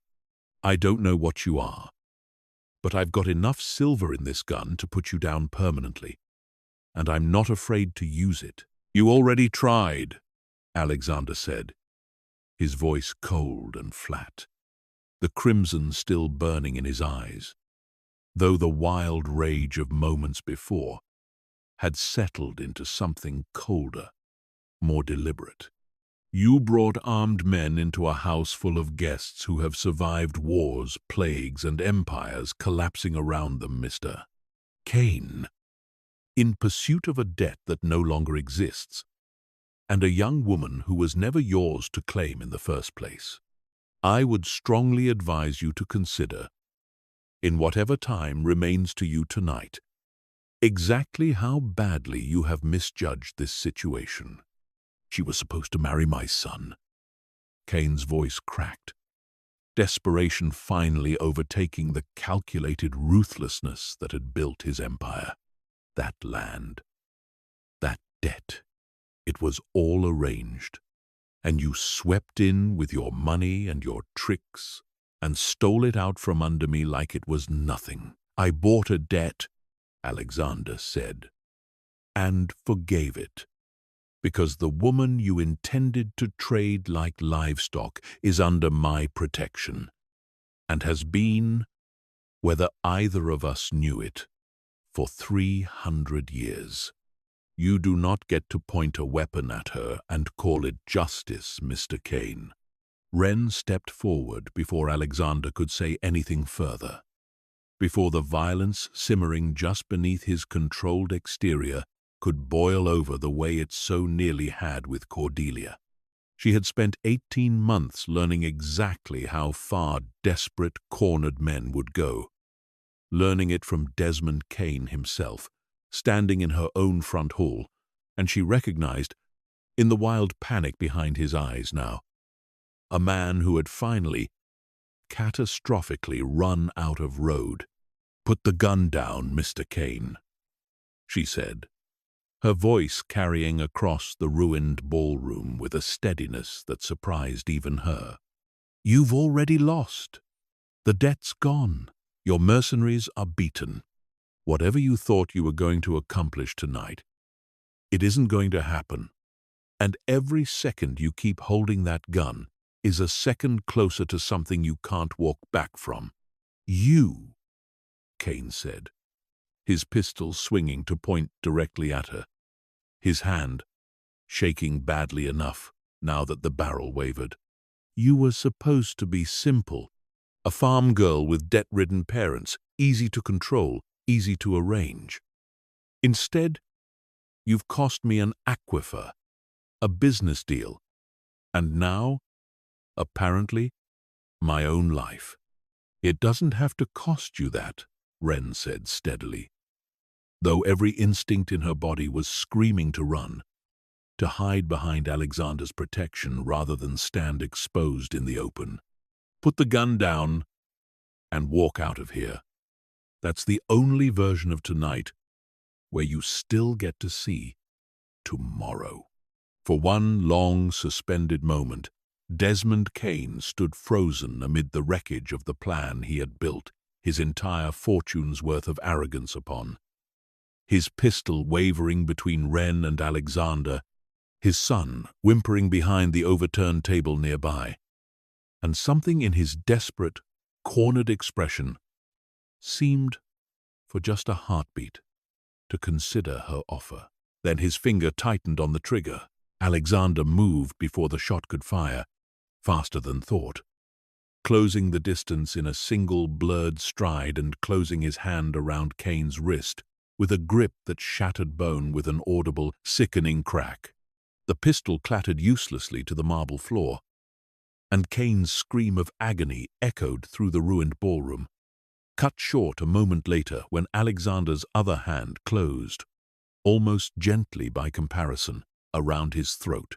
"You raised a weapon toward her a second time," Alexander said, his voice dropping into that same terrible, floor-shaking register from the corridor, the crimson in his eyes burning, without any trace of restraint left at all.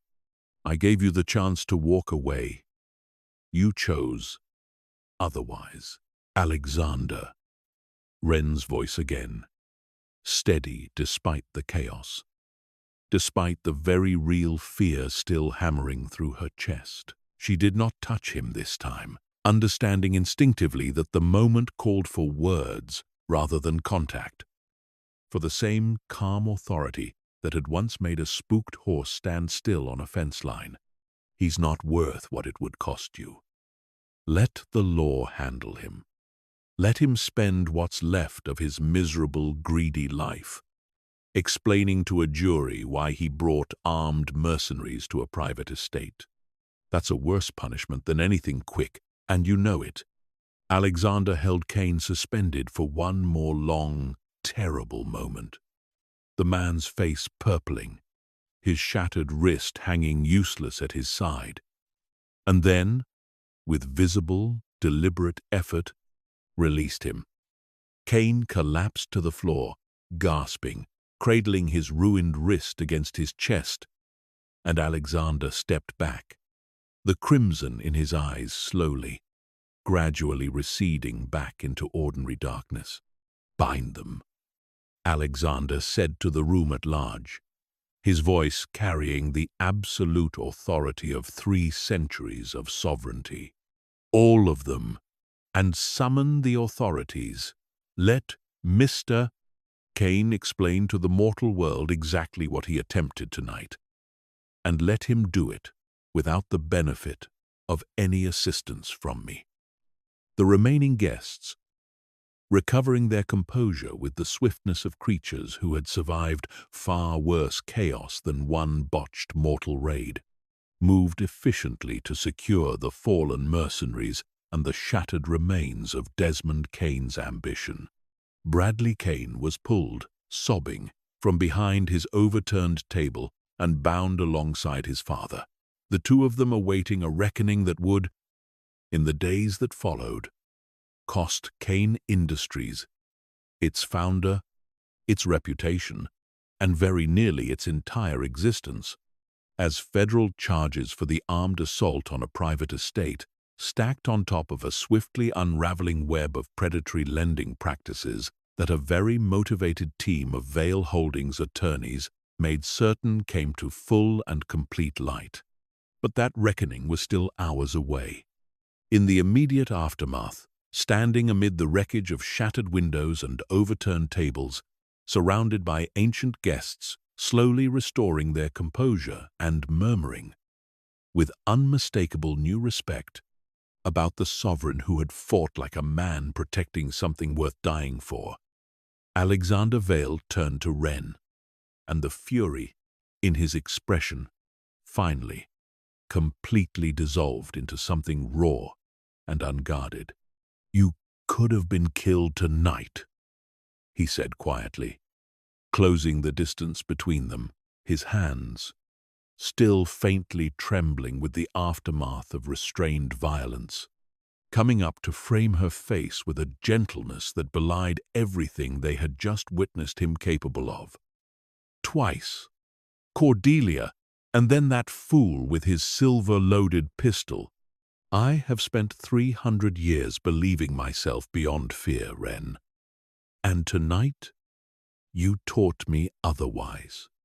"I'm all right," Wren said, though her voice shook now that the adrenaline was finally beginning to recede, leaving something raw and more honest in its place.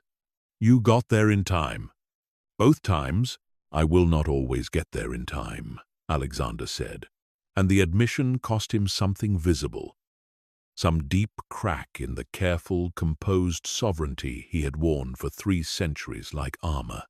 "That is the truth I have been avoiding since the moment I first smelled your family's blood on your sleeve in my library, Wren. I am ancient and powerful, and I still could not have stopped either threat tonight if you had been standing even a few feet further away when you called my name." "Then maybe," Wren said softly, reaching up to cover his hands with her own, "we don't stand apart anymore. Maybe whatever this is, whatever debt, or covenant, or fate brought us together, we face the next one standing side by side instead." Something in his expression broke open entirely at that. 3 centuries of careful, guarded distance finally, completely dissolving, and he kissed her then, amid the wreckage of a ballroom that had nearly become a battlefield, with a tenderness that stood in stark, deliberate contrast to the violence that had come before it, a promise made not in blood or covenant, but in choice, freely given and freely returned. The gathering, what remained of it, concluded quietly. In the small hours before dawn, the shattered windows already being measured for replacement by a household staff who had clearly, in their long years of service, handled stranger emergencies than an armed mortal raid. The ancient families who had witnessed the entire confrontation departed with a new, unmistakable respect for their sovereign, and, more surprisingly to several of the older guests, for the mortal woman who had stood her ground beside him without flinching.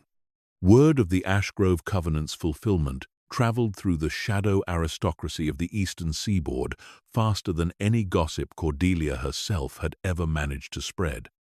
And within it traveled something else, a quiet, growing understanding that Alexander Vale, sovereign of a territory that stretched from the Chesapeake to the Blue Ridge, had chosen, after 3 centuries of careful, guarded solitude, a queen who had not been born to power, wealth, or ancient bloodline, but had earned every inch of the respect she now commanded through nothing more than stubbornness, courage, and a refusal to be moved by anyone who tried to tell her what she couldn't have.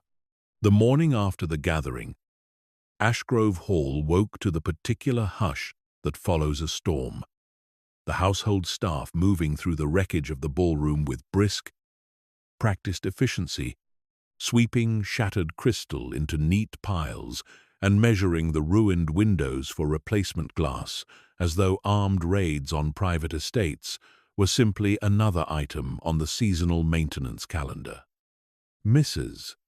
Halloway oversaw it all with her usual crisp authority, though Wren noticed, watching her direct 2 footmen in righting an overturned table, that the older woman kept glancing toward the terrace where Wren sat wrapped in a blanket with a cup of tea she had not yet managed to drink, her hands still faintly unsteady. "You held your ground last night," Mrs. Halloway said, setting down a fresh pot of tea beside her without being asked, her voice gentler than Wren had heard it in the whole of her employment. "I've served this house the better part of 40 years, girl. Human years, mind you, not whatever Count Mr. Vale keeps for himself. And I've seen a great many young women pass through these halls during selection seasons and gatherings and all manner of old family business. None of them ever stood their ground quite like you did." "I was terrified," Wren admitted. "The whole time. I don't think I stopped shaking until well after Kane was bound and the constables were called. Terrified and standing your ground aren't opposites, dear. That's rather the whole definition of courage, as I understand it." Mrs. Halloway straightened, smoothing her apron with brisk efficiency, though something in her expression had softened considerably. "Mr. Vale asked that you take the day to rest.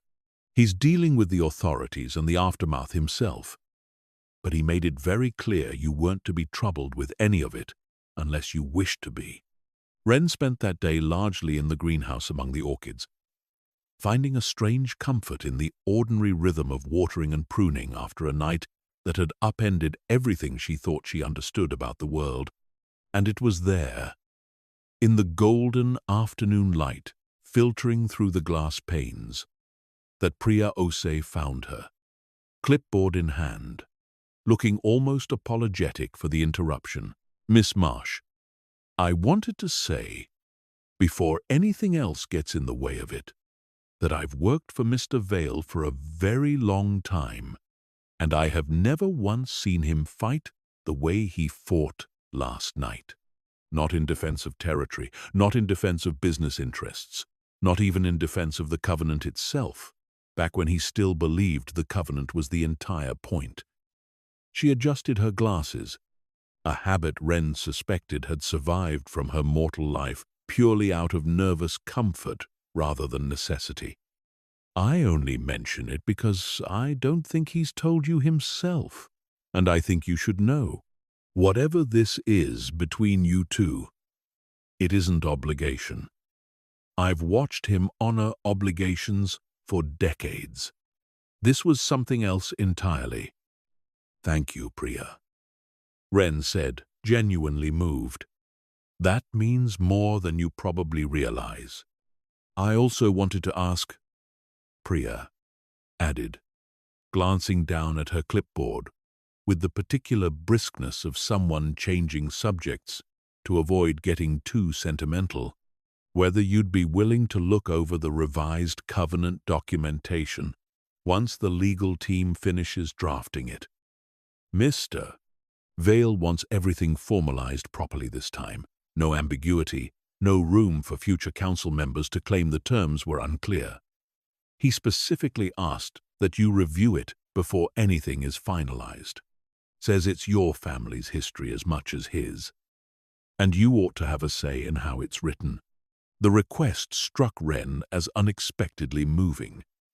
This ancient, powerful man making certain that a farmer's daughter had equal say in rewriting 3 centuries of legal and mystical obligation, and she found herself agreeing readily, spending the following several days bent over dense legal drafts alongside Priya and a team of attorneys who, Wren gathered, had been retained by Vale Holdings for well over a century and possessed a working knowledge of both mortal and supernatural law that made her own understanding feel laughably incomplete by comparison. Desmond Kane's unraveling, meanwhile, proceeded with a swiftness that surprised even the Vale Holdings legal team, who had expected the process to take considerably longer given Kane's substantial resources and even more substantial willingness to fight. The armed assault charges alone, filed within days of the gathering, would have been sufficient to end his career, but they proved to be merely the first domino in a collapse that gathered momentum with each passing week.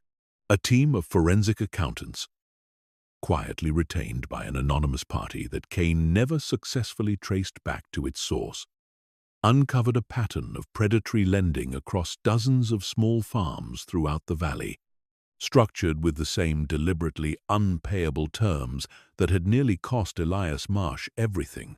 What had once looked like aggressive but legal business practice revealed itself, under sufficiently determined scrutiny, to be something considerably closer to systematic fraud, and the resulting wave of lawsuits from farmers across 3 counties, all of whom suddenly found themselves with legal representation far more capable than their circumstances would ordinarily have afforded, buried Kane Industries beneath litigation. It could not possibly survive.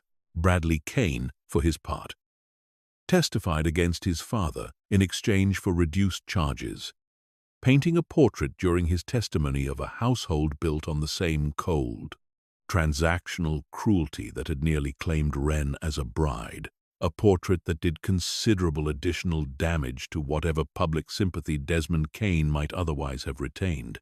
By the time the legal proceedings concluded the following spring, Desmond Kane had lost his company, his fortune, and, in the harshest irony of all, the eastern aquifer that had started the entire chain of events, seized as part of a settlement, and returned, along with a substantial portion of his remaining assets, to the very valley farmers he had spent years quietly exploiting. Elias Marsh learned the full truth 2 days later, seated in the same worn kitchen chair where he had once read a foreclosure letter with trembling hands, listening now as his daughter explained, gently and with considerable patience for his understandable disbelief, exactly what kind of man had forgiven their family's debt, and exactly what she intended to do about the feelings that had grown between them in the weeks since. "A vampire," Elias said for perhaps the 4th time, staring at his coffee as though it might offer some explanation the rest of the conversation had failed to provide. "My daughter's fallen in love with a 300-year-old vampire king. He saved this farm, Dad," Wren said, sitting across from him at the same table where she had once pored over mortgage documents by a single yellow bulb, searching for an escape that never came. "He saved us before he ever told me the truth about what he was. And he's never once asked me for anything in return that I wasn't already willing to give, freely." Elias was quiet for a long moment, turning his coffee cup slowly in his weathered hands, and when he finally looked up at his daughter, there was something in his expression that mingled disbelief, exhaustion, and, underneath it all, a father's cautious, hopeful pride. "Your mother always said you'd end up marrying somebody entirely too stubborn for your own good," he said finally.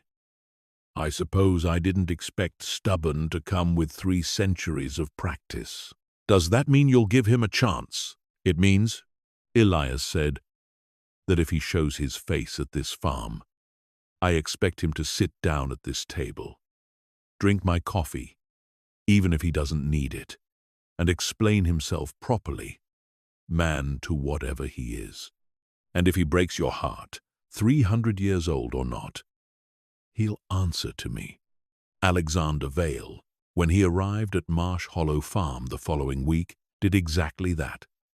Sitting in the same worn kitchen where Wren had grown up, drinking coffee he did not need and could not properly taste, and answering every one of Elias Marsh's careful, pointed questions with the patient honesty of a man who understood, better than most, exactly how much trust he was asking an old farmer to extend towards something that defied every rule the man had ever understood about the world. By the time he left that evening, Elias walked him out to his car with a handshake and, more tellingly, a standing invitation to Sunday dinner, an offering that Alexander, who had eaten alone in one form or another for the better part of 3 centuries, found himself accepting with an eagerness that surprised even him. The eastern bottomland flourished the following spring. The old third-year fallow rotation honored once more, though now everyone in the valley understood, in whispers passed carefully between old families who knew the true history buried beneath that soil, exactly why the tradition had always mattered. Wren split her time between the farm and Ashgrove Hall, learning slowly, patiently, the strange new world she had been drawn into, while Alexander, for his part, found himself relearning, after 3 centuries of careful, guarded distance, exactly what it meant to build something with another person instead of simply protecting it from a distance. Desmond Kane spent his subsequent months in a very different kind of accounting, facing federal charges for the armed assault, a mountain of civil litigation from the predatory lending practices Vale Holdings attorneys had systematically exposed, and the slow, complete unraveling of an empire built on exactly the kind of ruthless certainty that had finally, catastrophically failed him. He never learned the true nature of the man who had ruined him. He never needed to. The mortal world was more than capable of delivering its own particular justice. And Alexander Vale, watching from a careful distance as it did, found that he required no further involvement to feel the old debt, in every sense that mattered, finally and completely settled. Winter came and went at Marsh Hollow Farm with a gentleness the valley hadn't seen in years. The eastern bottomland resting under its old fallow rotation, while the western fields, freshly invested with resources Elias Marsh had never dreamed of having access to, produced a soybean harvest that spring that broke every yield record the co-op had kept in 4 decades of record-keeping. Elias took to calling Alexander son somewhere around the second Sunday dinner, a slip he pretended was accidental, and Alexander, watching Wren's face light with quiet joy at the word, never once corrected. The council, for its part, took considerably longer to fully accept the new order of things than Elias Marsh had. Several of the older families who had witnessed the gathering's violence firsthand pushed for a formal inquiry into whether a sovereign's judgment could be trusted while under the sway of what they delicately termed a mortal entanglement. And Alexander found himself, over the following months, defending not merely his choice of companion, but the entire foundation of his 3 centuries of rule before a council that had grown comfortable assuming his decisions would always bend toward the old, familiar patterns of power and bloodline. He met every challenge with the same patient, unhurried composure he had once used to negotiate shipping disputes and territorial boundaries, reminding the assembled elders more than once that a covenant honored in full, without coercion, without political calculation, was worth considerably more to the stability of their world than another arranged alliance built on ambition and old grudges. By spring, even his sharpest critics had grown quiet. Watching a territory that had, if anything, grown steadier and more prosperous under a sovereign who had finally, after 3 centuries, found something worth protecting beyond mere power itself. Lady Cordelia Ashgrove was never seen in Alexander's territory again, though word reached them occasionally, filtered through the old gossip channels that traveled faster than any mortal news network, that she had resettled somewhere in the Pacific Northwest, attempting, with considerably less success than she was accustomed to rebuild the kind of court influence she had spent a century cultivating on the eastern seaboard. Wren felt, on the rare occasions the woman's name came up, not triumph exactly, but something closer to a quiet, settled peace, the particular relief of a threat fully and completely resolved rather than merely postponed. It was on a warm evening the following autumn, almost exactly a year after a black sedan had first rolled up the gravel drive of Marsh Hollow Farm, carrying a threat that had, in its own strange and roundabout way, delivered her into the arms of a man 3 centuries in the waiting, that Alexander led Wren out onto the same terrace where he had first told her the truth about what he was, the same stretch of moonlit stone where she had once rested her hand against his marble cool jaw, and told him, with a certainty that had surprised them both, that she wasn't running. The Blue Ridge burned gold and crimson in the last light of the setting sun, the same view that had greeted them 100 quiet evenings since, and Wren felt, rather than saw, Alexander go still beside her in a way that immediately caught her attention, some careful tension in his bearing that didn't match the easy familiarity of their usual evening ritual.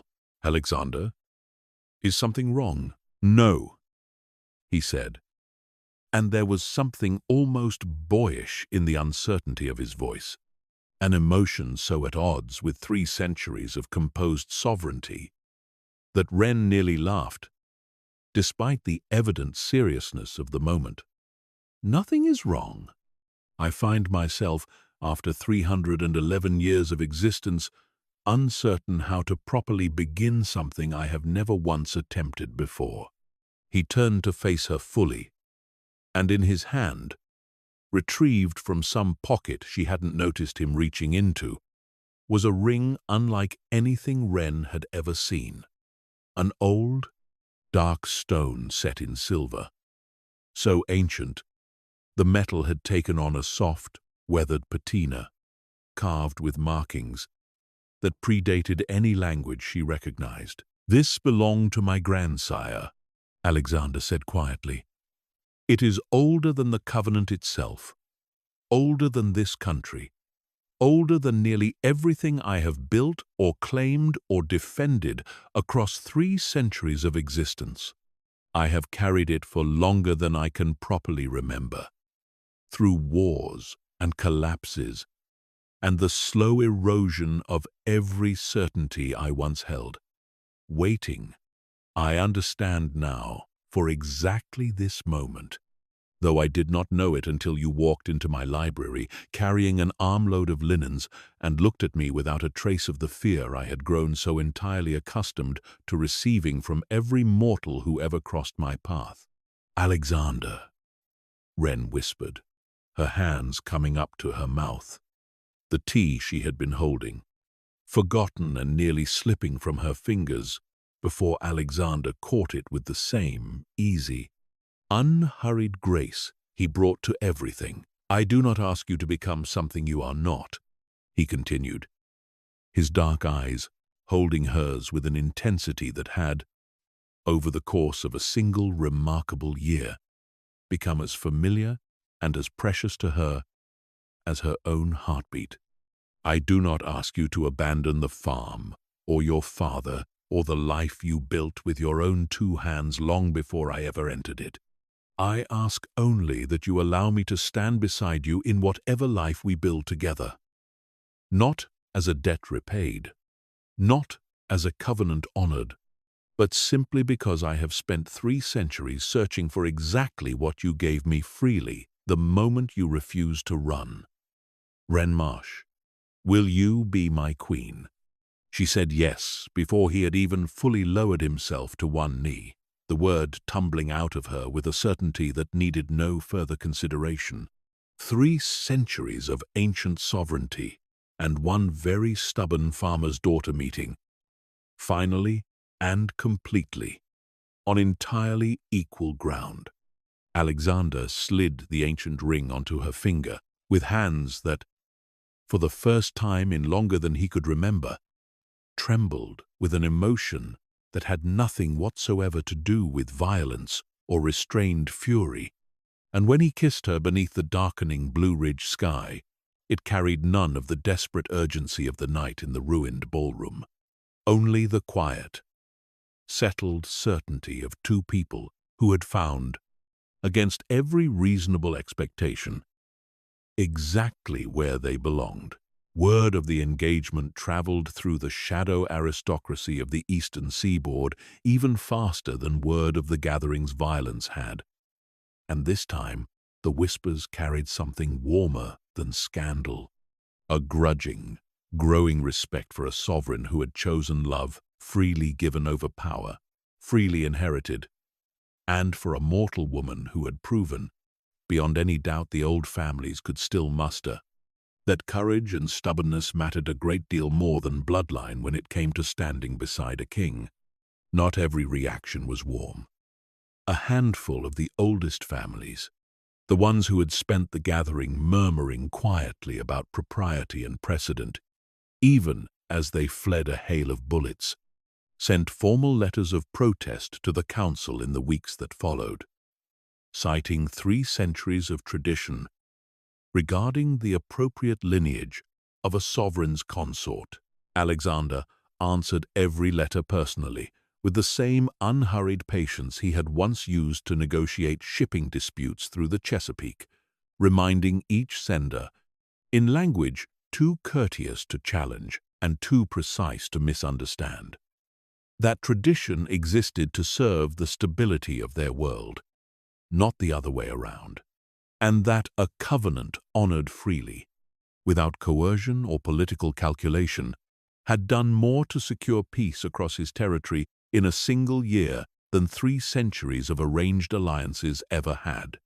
By the time the last of the protest letters arrived, even they carried a note of resignation rather than genuine challenge. The old families, understanding, with the particular clarity that comes from watching a sovereign's judgment repeatedly proven correct, that this particular battle had already been lost the moment Alexander Vale chose to fight for something instead of merely defending it.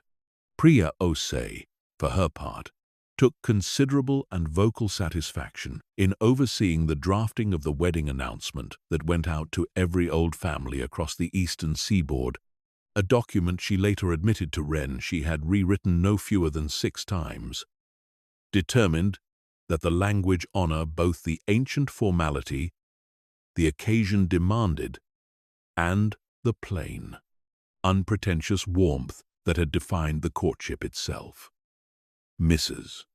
Halloway, meanwhile, threw herself into the wedding preparations with an energy that made the autumn gathering's frantic organization look modest by comparison, insisting, over Alexander's mild protests about excessive expense, that a sovereign's wedding deserved every bit of grandeur the estate could muster, and that she had waited considerably longer than 3 centuries herself for an occasion worth this particular level of fuss.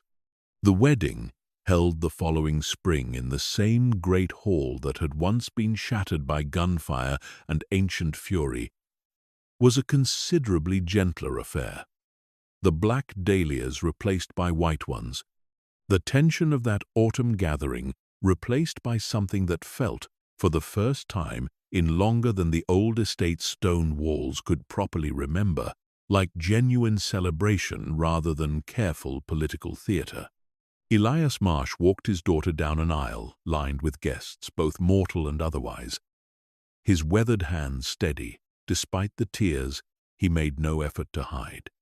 And when Alexander Vale, sovereign of a territory that stretched from the Chesapeake to the Blue Ridge, 311 years old, and finally, completely unguarded, took Wren Marsh's hands in his own before the assembled families of the eastern seaboard, the old covenant stone buried on the eastern bottomland of Marsh Hollow Farm settled, at last, into the quiet peace of a debt not merely repaid, but transformed into something neither ancient family could have imagined 3 centuries before.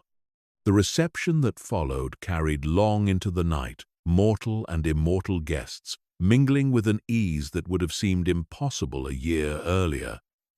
And at its center, through every dance and every toast and every careful, formal congratulation offered by families who had once doubted whether a farmer's daughter could ever truly belong among them, Wren found herself laughing more freely than she had in years, the particular unburdened joy of a woman who had spent so long carrying the weight of survival that she had nearly forgotten what it felt like to simply, uncomplicatedly celebrate.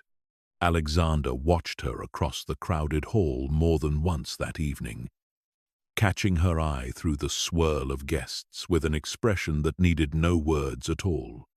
And each time, Wren felt the same warm, settled certainty she had first felt on that moonlit terrace.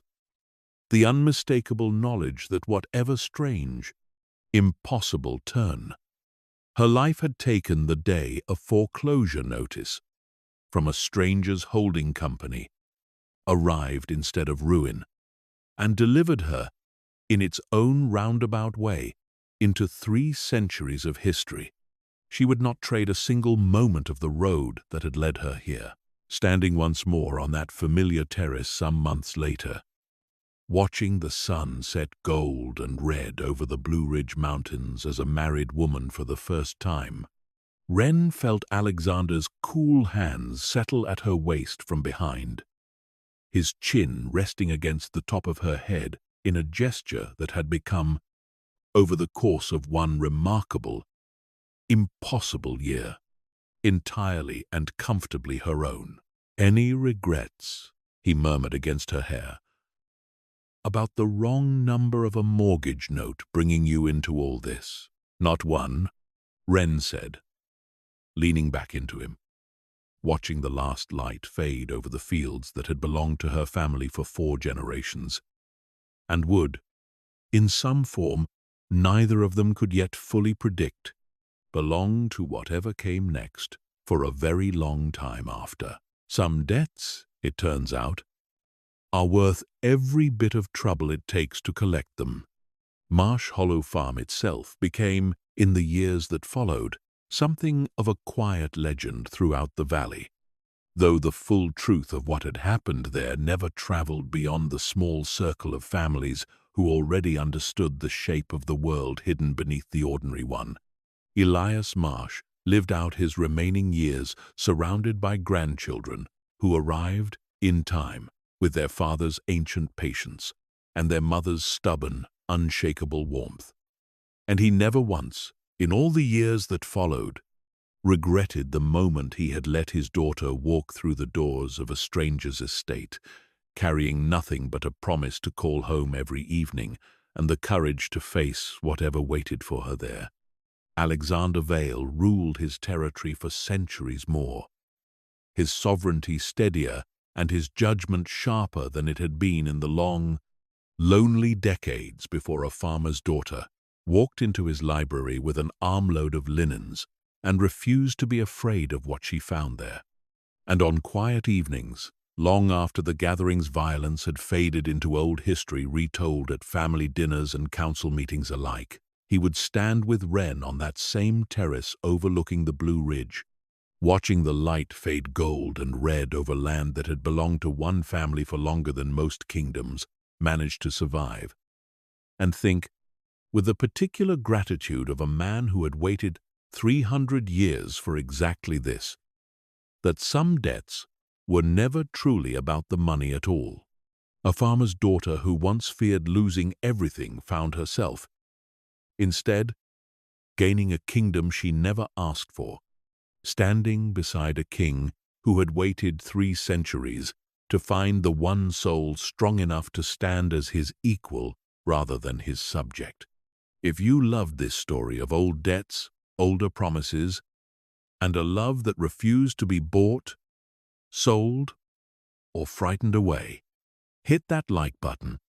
Share this video with anyone who believes in second chances, and subscribe for more thrilling tales of dark romance and impossible kingdoms every single week. See you in the next story.